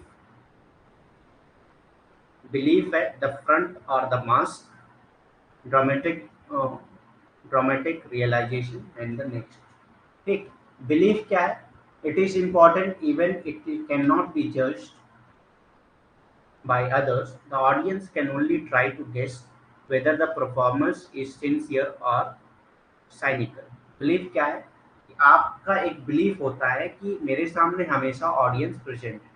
ठीक, जब भी आप सोसाइटी में होते हैं तो आपका एक बिलीफ होता है कि आपके सामने ऑडियंस प्रेजेंट है और वो हमको गेस कर रहे हैं, हमारे परफॉर्मेंस को गेस कर रहे हैं कि हम जो है जो परफॉर्म कर रहे हैं चीज़ें वो सिंसियरली कर रहे हैं या सिर्फ साइनिकल है। साइनिकल मीन्स जो मतलब बहुत ही खराब हो, अच्छा ना हो, अच्छे तरीके से अगर आप परफॉर्म नहीं करते तो वो साइनिकल होता है, मीन्स लापरवाही से कर रहे हैं कोई, तो ये सब साइनिकल में आता है। तो एक बिलीव होता है कि आपके सामने ऑडियंस प्रेजेंट है। बहुत ज़्यादा डीप में क्वेश्चन नहीं पूछेगा इससे, बस एलिमेंट्स में आपको एलिमेंट्स के नाम याद रखने हैं, बस थोड़ा बहुत डेफिनेशन याद रहे ताकि अगर मतलब क्वेश्चन में डेफिनेशन दे दे तो आप उसका आंसर कर लें। तो बिलीफ सिंपल ये है कि आपका बिलीफ होना चाहिए कि आपके सामने हमेशा ऑडियंस प्रेजेंट है और वो हमको गेस्ट कर रहे हैं, इसी को बिलीफ कहा जाता है। The front and the mask, जब आप फ्रंट में जाते हैं तो आपके पास एक मास्क होता है, बहुत सारी चीज़ें आप वहाँ पे छुपाते हैं। मीन्स जब आप सोसाइटी में परफॉर्म कर रहे होते हैं तो बहुत सारी चीज़ें आप छुपाते हैं। ठीक, हो सकता है आप अपने आप को ऐसा प्रेजेंट करते हैं जो आप हो ही नहीं। ये एक मास्क यूज किया जाता है, एक तरह का मास्क यूज किया जाता है। ठीक, जैसे अगर टीचर कोई क्लास में पढ़ा रहा है तो बहुत सिंसियर होके पढ़ा रहा है होता है। आपको लगेगा कि हो सकता है कि ये मतलब इसकी लाइफ ही मतलब ऐसी हो, ये मतलब फनी एक्टिविटीज कभी ना करता हो, लेकिन ऐसा नहीं है। वो एक तरह का मास्क लगा के पढ़ा रहा होता है, क्योंकि वो एक डिफरेंट रोल में बंधा हुआ होता है और एक अपने आप को अलग तरीके से एक नए परफॉर्मेंस में अपने आप को डाल रहा होता है। तो वो काम नहीं कर सकता, एक तरह का मास्क होता है उसके पास। तो the front and the mask यही है। The actors front as labelled by Goffman is the part of individual performance which function to define the situation for the audience। Means जैसी सिचुएशन होगी उसी के अकॉर्डिंग आप फंक्शन करते हैं। ठीक, एक तरह का मास्क लगा होता है आपके पास। उसके बाद dramatic realization, a portrayal of aspect of the performer that they want the audience to know।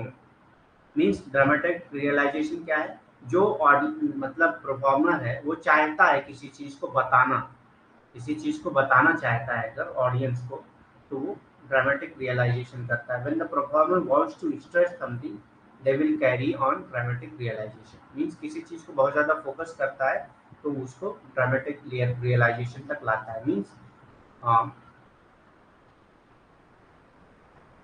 जैसे कि अगर कोई आदमी बताना चाह रहा हो कोई चीज कि मतलब वो बहुत ही लॉयल है,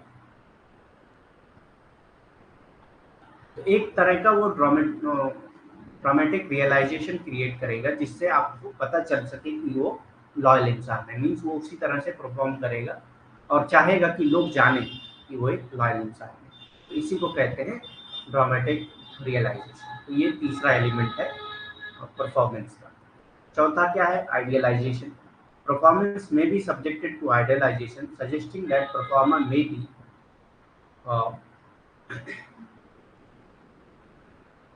may be prone to provide the audience with an impression superior to what reality will verify। Means idealisation means आप इस लेवल पे परफॉर्म करते हैं कि वो सुपेरियर माना जाए। मीन्स अच्छे से अच्छे तरीके से जब आप किसी रोल को परफॉर्म करते हैं तो उसको आइडियलाइजेशन कहा जाता है। ठीक, जैसे अगर आप मैंने ये बताया ना कि अगर एक प्रोफेसर है, अगर एक प्रोफेसर है तो वो कोशिश करेगा कि मैं जो है अच्छे से अच्छे तरीके से प्रोफेशनल लाइफ को लोगों के सामने लाऊं। मतलब एक अपना मतलब जो प्रोफेसर का जो रोल है उसको अच्छे से जितना अच्छे तरीके से उसको कर सकता है उतना अच्छे तरीके से करे, उसी को आइडियलाइजेशन कहा जाता है। एक तरह का आइडियल माना जाता है किसी चीज को। ठीक, ये उस तरह का कॉन्सेप्ट नहीं है जो वेबर का आइडियल टाइप का कॉन्सेप्ट था।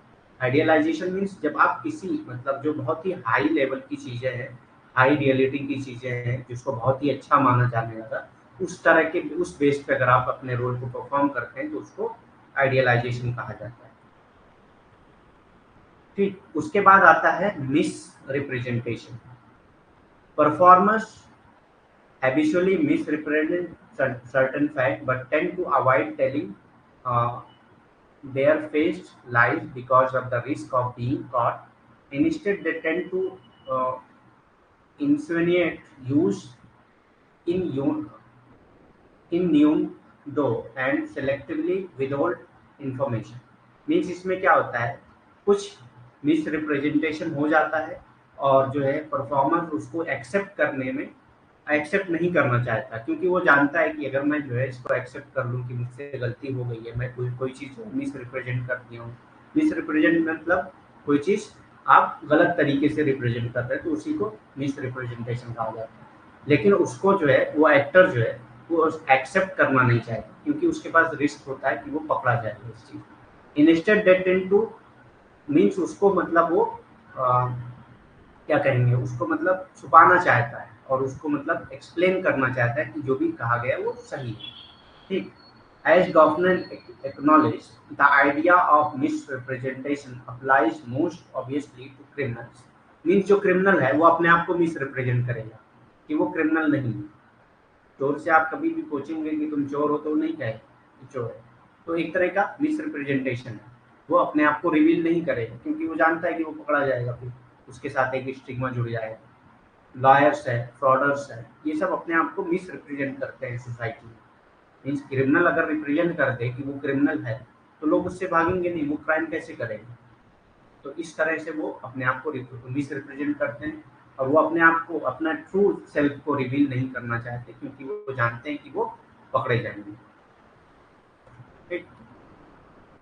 उसके बाद आता है mystification. Related to misrepresentation is the idea of mystification. ये भी रिलेटेड है मिस रिप्रेजेंटेशन से। अ सेंस ऑफ ऑ और a sense of awe or reverence in the audience. Mystification and audience usually involve social distance or restricted actor of to the performance. Means mystification and audience usually involve social distance. Means थोड़ा सा distance बनाए रखते हैं। Mystification में क्या है, जो भी audience है वो क्या करते हैं, डिस्टेंस मेंटेन करते हैं उन लोगों से, जैसे कि जो क्रिमिनल्स वगैरह हैं उनसे। और restricted access to the performance, means उनको जो है कुछ रिस्ट्रिक्शन लगा दिए जाते हैं। तो ये सब चीज़ें आती हैं मिस्टिफिकेशन में।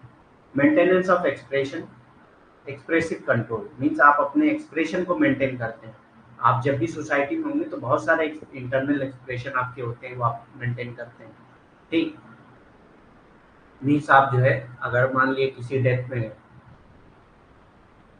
तो ज़रूरी थोड़ी ना कि आप को भी उतनी सैडनेस फील हो रही हो किसी आदमी की डेथ की वजह से जितनी वहाँ के लोगों को फील हो रही हो। तो आप वहाँ पे अपने एक्सप्रेशन को जो है वो मेंटेन करते हैं। आप ऐसा फील कराते हैं लोगों को कि आपको भी इससे थोड़ा सा तकलीफ हुई है और आपको भी इससे मतलब सैडनेस फील हो रहा है। ठीक। Maintenance of expressive control, the need to stay in charter, means आप उस पोजीशन में रहना चाहते हैं। जैसे कि अगर मैंने एग्जांपल दिया डेथ का, तो उसमें आप जाते हैं तो वहाँ पे आप मेंटेन करते हैं अपने आप को और वहाँ के लोगों के जैसा ही रहने की कोशिश करते हैं। The performance has to make sure that they send out the correct signal, means वो सही तरीके से इस्तेमाल कर। अब वहाँ पे कोई हंसने लगे जाके तो ये सही तरीका नहीं है ना। मीन्स वो शो करते हैं अपने आप को कि वो करेक्ट सिग्नल दे रहे हैं। मीन्स सैड फील कर कर वो बताते हैं कि हाँ डेथ पे सैड फील किया जाता है तो हम सैड फील करते हैं। ठीक। As well as silencing the occasional compulsion to convey misleading words that might distract from the performance. तो ये सब चीजें हैं।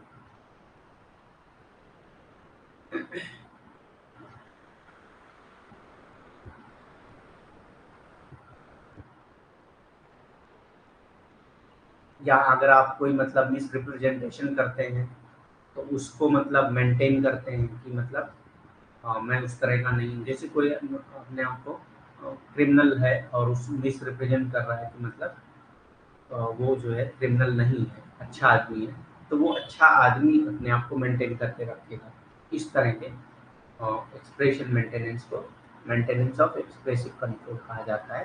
तो ये थे 7 एलिमेंट्स परफॉर्मेंस के। बिलीफ है, front and, the mask, dramatic realization, idealization, misrepresentation and mystification, and the last one is maintenance of expression. ठीक।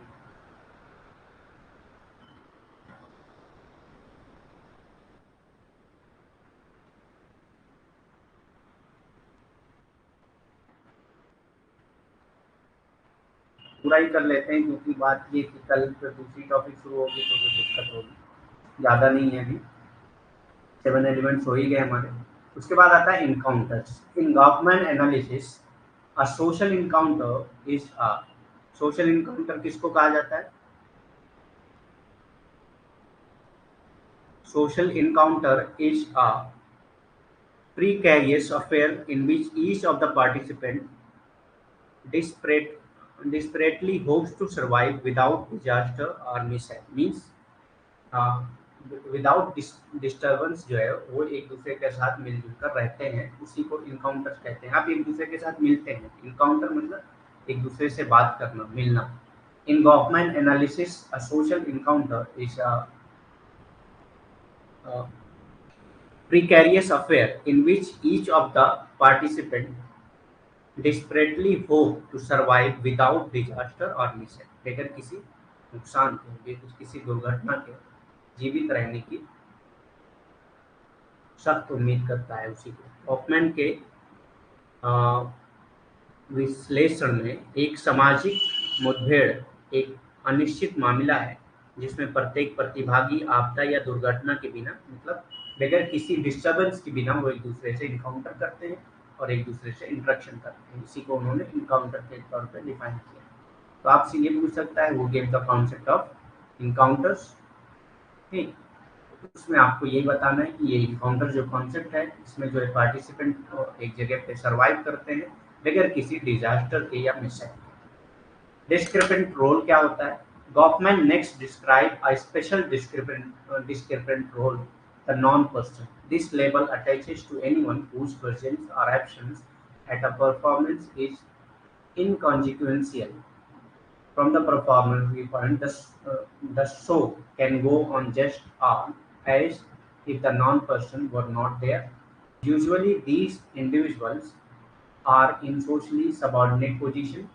Goffman cited means आपने कभी देखा होगा, सिंपल ये कि जब भी ड्रामा होता है, जब भी कोई ड्रामा होता है थिएटर में, उसमें किसी का डिस्क्रिपेंट रोल होता है। डिस्क्रिपेंट रोल किसी न किसी का होता है। डिस्क्रिपेंट रोल क्या होता है कि ऐसा परफॉर्मर जिसके रहने ना रहने से कोई फर्क ना पड़ता हो, जिसके रहने ना रहने से ड्रामा पे कोई फर्क ना पड़ता हो। जैसे कि जब ग्रुप ड्रामा होता है तो कुछ लोग पीछे भी खड़े होते हैं, कुछ लोग फर्स्ट रो में खड़े होते हैं, तो पीछे भी खड़े होते हैं कुछ। मतलब जैसे आप अगर स्कूल ड्रामा देखा होगा तो उसमें क्या होता है, जो पीछे बच्चे खड़े होते हैं उसमें से कुछ एक दो बच्चे ऐसे होते हैं जो अगर नहीं भी रहे तो कोई फर्क नहीं पड़ता है, मतलब ड्रामा जैसा हो रहा था वैसे ही होगा। तो इसी को कहते हैं कि कुछ जो है आपके लाइफ में कुछ ऐसे लोग भी होते हैं जो डिस्क्रिपेंट रोल अदा करते हैं, जिनके रहने ना रहने से कोई फर्क नहीं पड़ता है। ठीक, गॉफमैन ने डिस्क्रिपेंट रोल में young children and servant as his two main example. Young servant क्या, यंग चिल्ड्रेन मतलब जो छोटे बच्चे होते हैं वो डिस्क्रिपेंट रोल अदा करते हैं। मतलब बहुत ज़्यादा मेन रोल तो होता नहीं उनका सोसाइटी में, एक तरह का डिस्क्रिपेंट रोल है, बच्चे हैं नहीं है तो कोई फर्क नहीं पड़ता है उसमें। एंड सर्वेंट एज हिज, और सर्वेंट का भी बहुत ज़्यादा इंपॉर्टेंस नहीं होता है, तो इसीलिए इन दोनों का एग्जाम्पल उन्होंने डिस्क्रिपेंट रोल में दिया था। तो ये भी आपसे क्वेश्चन पूछ सकता है कि while defining discrepant role, Goffman uses the example of uh, what type of example uses Goffman uses? So young children and servants, ये दोनों हो जाएंगे इनके डिस्क्रिपेंट रोल के example. Self in micro analysis, self को इन्होंने माइक्रो एनालिसिस में study किया। Image result for self in micro analysis, Goffman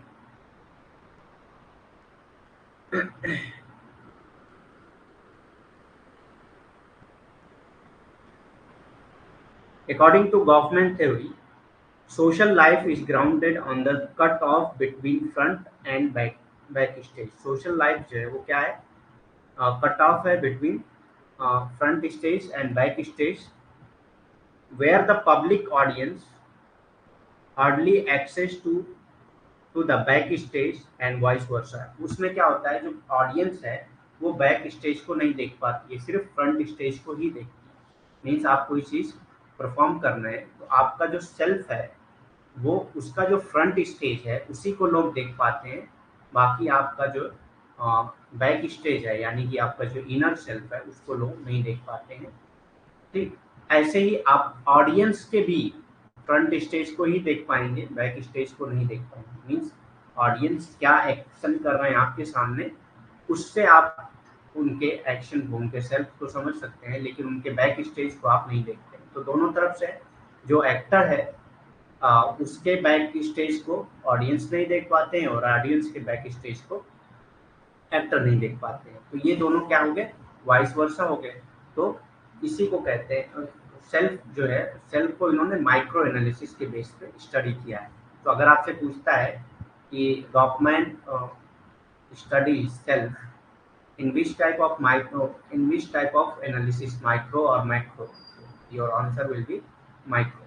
ठीक, where the public audience hardly access to the backstage and vice versa. In this scenario, the self, the consciousness is a contingent element, anything but stable. यहाँ पे जो आपका consciousness है वो stable होता है, ठीक, वो फिक्स होता है, चेंज नहीं होता है। इम्प्रेशन मैनेजमेंट की बात इन्होंने की है। इम्प्रेशन मैनेजमेंट में क्या कहा है इन्होंने? Impression management theory is one of the most well-known theories in identifying performance. Performance को आइडेंटिफाई करने के लिए सबसे ज़्यादा इम्प्रेशन मैनेजमेंट, जैसे अभी मैंने मेंटेनेंस की बात की थी ना, वही सेम रिलेटेड है इम्प्रेशन मैनेजमेंट। आप अपने इम्प्रेशन को किस तरह से मैनेज करते हैं अलग अलग सिचुएशन में, इसी को इम्प्रेशन मैनेजमेंट कहा जाता है। गॉफमैन ने इसको अपनी थ्योरी में डिफाइन किया है कि आप जब परफॉर्म करते हैं तो एक तरह का इम्प्रेशन मैनेजमेंट भी करते हैं।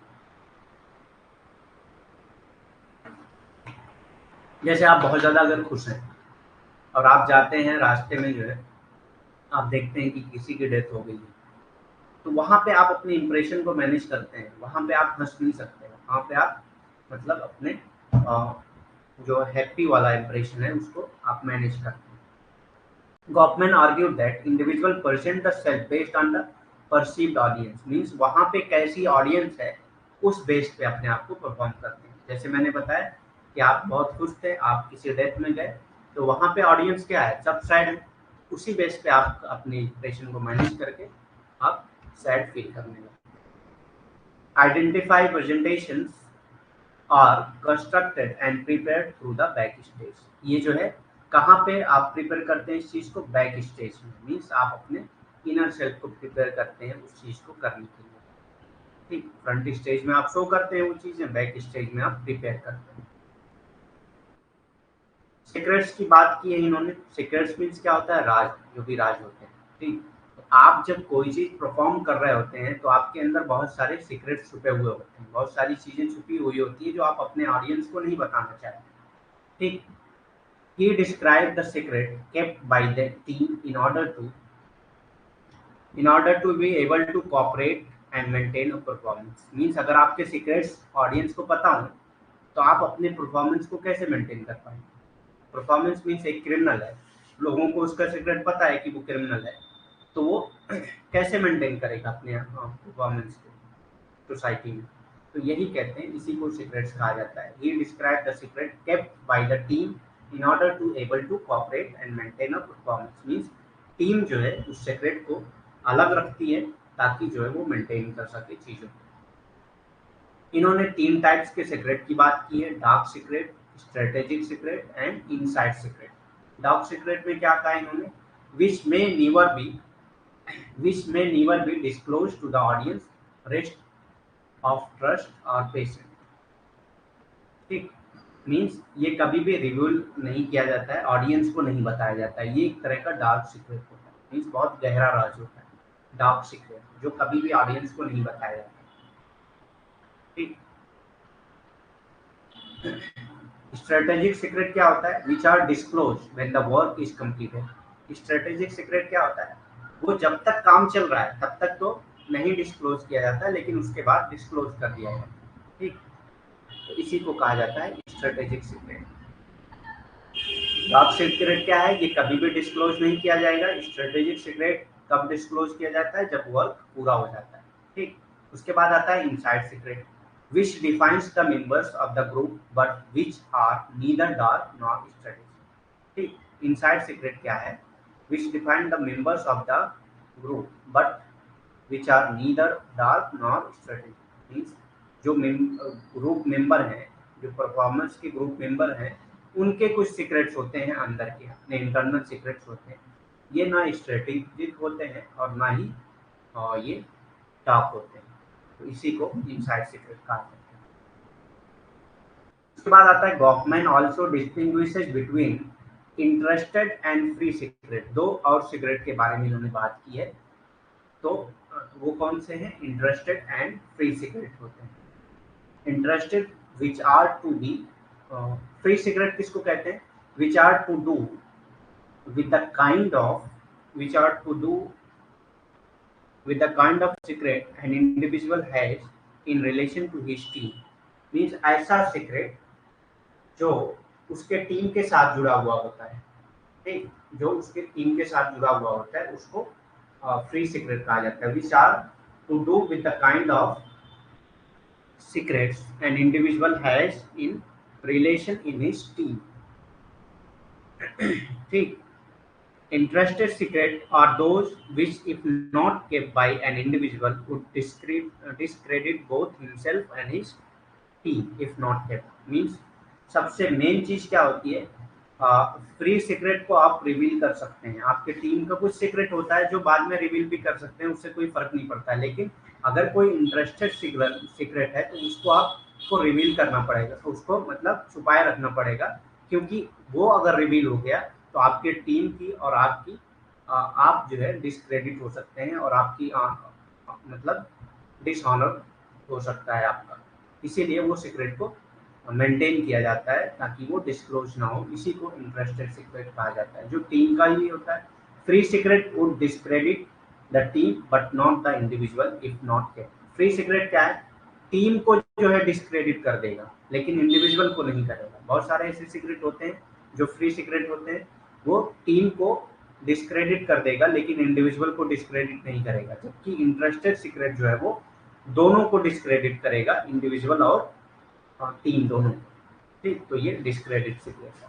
तो आपसे सिर्फ ये पूछ सकता है कि मतलब कितने टाइप्स के सीक्रेट की बात उन्होंने की है. तो पहले उन्होंने 3 टाइप्स के सीक्रेट को डिस्टिंग्विश किया, उसके बाद 2 टाइप्स के और इंटरेस्टेड एंड फ्री सीक्रेट को डिस्टिंग्विश किया. पहले 3 टाइप्स के कौन कौन से किया था, डार्क सीक्रेट, स्ट्रेटेजिक सीक्रेट और इनसाइड सीक्रेट. उसके बाद इंट्रैक्शन ऑर्डर की बात की उन्होंने. थोड़ा लंबा हो रहा है लेकिन खत्म करना ही पड़ेगा, क्योंकि 1-2 टॉपिक अगर बचती है ना तो फिर दिक्कत हो जाएगी अगले क्लास में.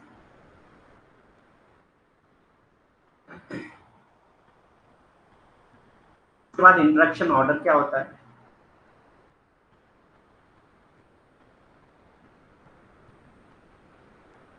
Ervin Goffman meant his sociology to be a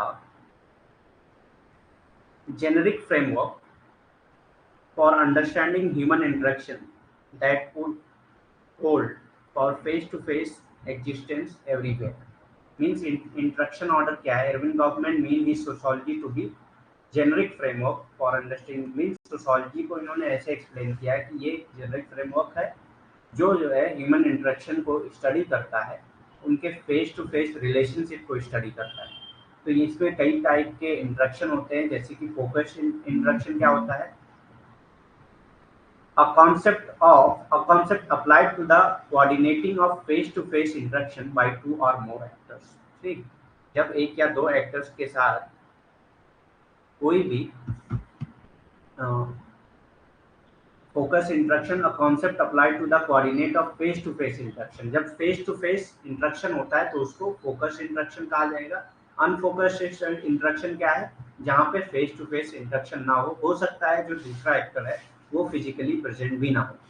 the interaction that occurs between people who are physically co present but engage in separate activities. Means एक जगह पे तो प्रेजेंट होते हैं लेकिन अलग अलग एक्टिविटीज में वो इन्वॉल्व होते हैं.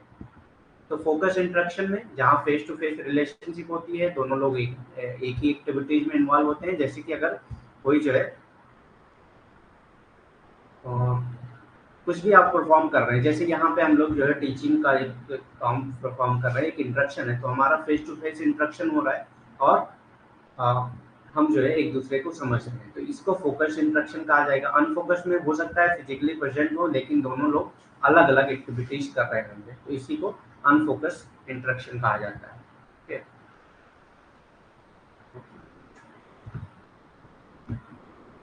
ठीक, उसके बाद आता है strategic interaction to describe those game like event in which each player situation is fully dependent on the move of his opponent. जहाँ पे जो है आपका जो इंटरेक्शन है वो डिपेंड करता है कि सामने वाला का क्या मूव होगा. मीन सामने वाला जैसा आपके साथ ट्रीट करता है वैसे ही आप भी ट्रीट करते हैं, तो उसको स्ट्रेटेजिक इंटरेक्शन कहा जाता है. ठीक,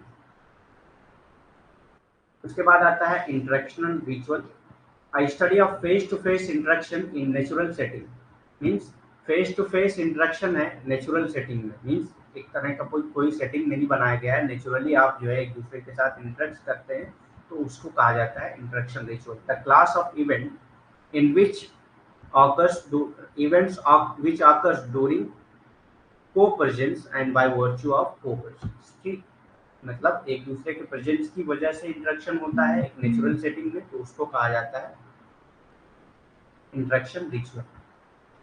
ठीक, civil inattention, civil inattention किसको कहते हैं? Civil inattention is the process whereby strangers who are in close proximity demonstrate that they are aware of one another without imposing on each other, means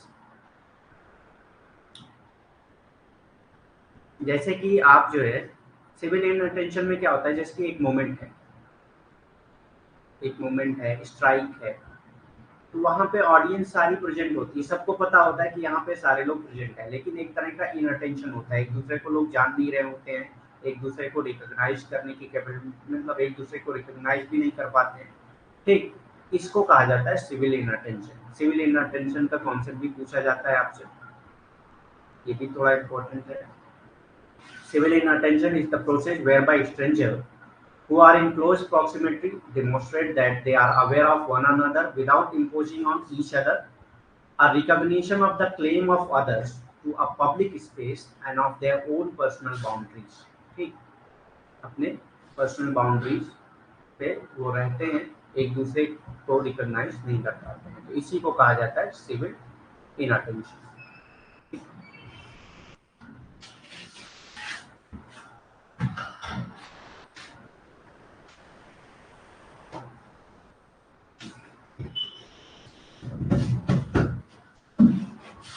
उसके बाद आता है बहुत सारे concept हैं, जैसे कि टाई साइन है।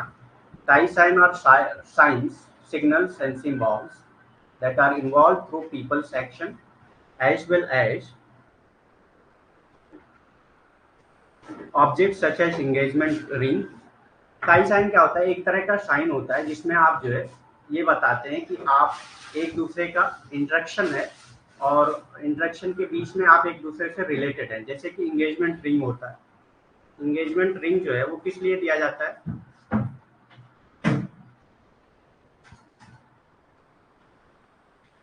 इंगेजमेंट रिंग इसलिए दिया जाता है ताकि आप शो कर सकें कि मतलब एक तरह का रिलेशनशिप डेवलप हो चुका है, इसी को टाई साइन कहा जाता है। तो बहुत सारी चीजें हैं, जैसे कि हमने जो है फूला रिंग के बारे में पढ़ा है, आल्दो फूला रिंग के बारे में गवर्नमेंट ने कोई बात नहीं की है, लेकिन फिर भी फूला रिंग के बारे में जो भी बात, फूला रिंग एक तरह का टाई साइन कह सकते हैं, ठीक, क्योंकि वहां पे भी एक रिलेशन डेवलप हो जाता है कि ये हमारे ही फूला के हैं।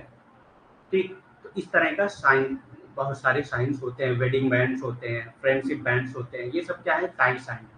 ठीक, उसके बाद आता है साइनिकल परफॉर्मेंस। साइनिकल जैसे कि मैं बता चुका हूँ पहले ही, साइनिकल किसको कहते हैं? साइनिकल मतलब होता है कि जहाँ पे जो है ठीक तरीके से परफॉर्मेंस नहीं किया जाता हो, उसी को साइनिकल परफॉर्मेंस कहा जाता है।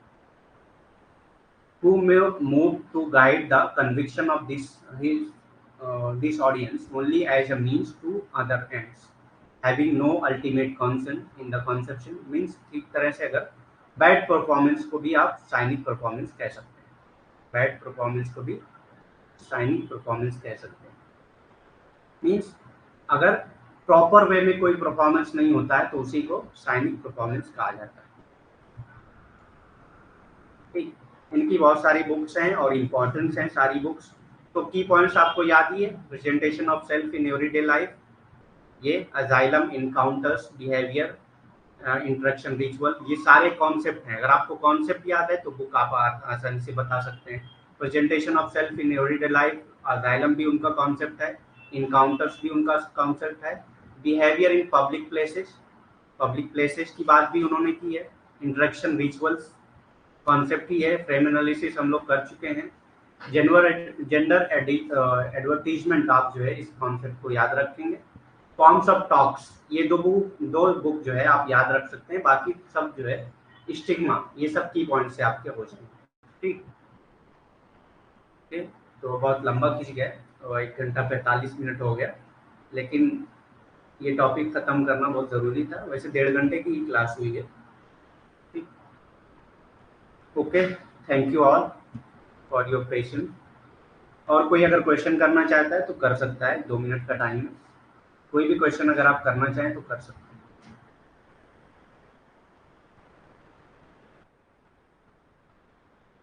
थोड़ा जल्दी करिएगा क्योंकि बहुत टाइम हो गया।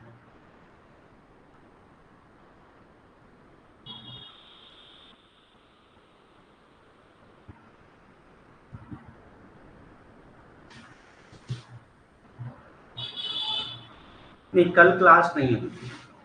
4th और 5th को मैं छुट्टी पे हूँ।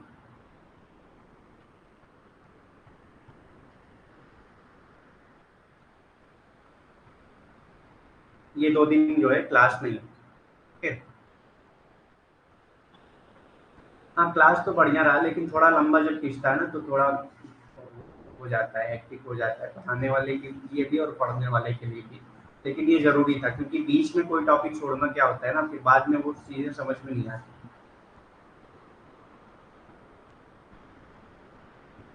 ठीक,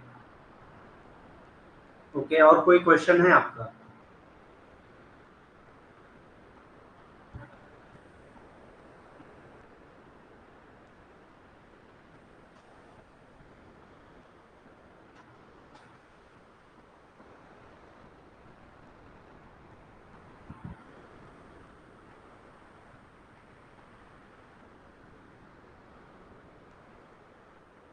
okay, good night. Good night to all. So pray करिए आप लोग मेरे लिए। कल मेरा, परसों मेरा इंटरव्यू है पीएचडी के लिए।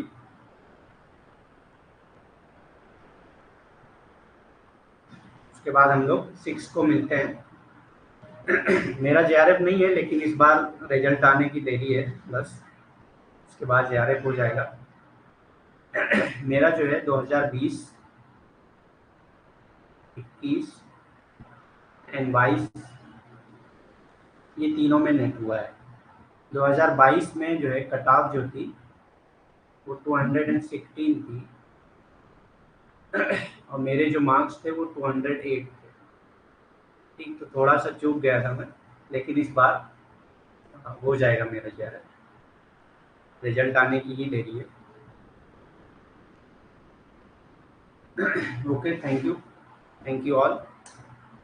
तो हम लोग मिलते हैं फिर 6 तारीख को। 6 को मैं क्लास लूँगा और हमारी ज़्यादातर क्लासेस जो होंगी वो 1.25 घंटे की होंगी। आज थोड़ा लंबा खींचा है, लेकिन डेली नहीं होगा ऐसा। Okay, thank you.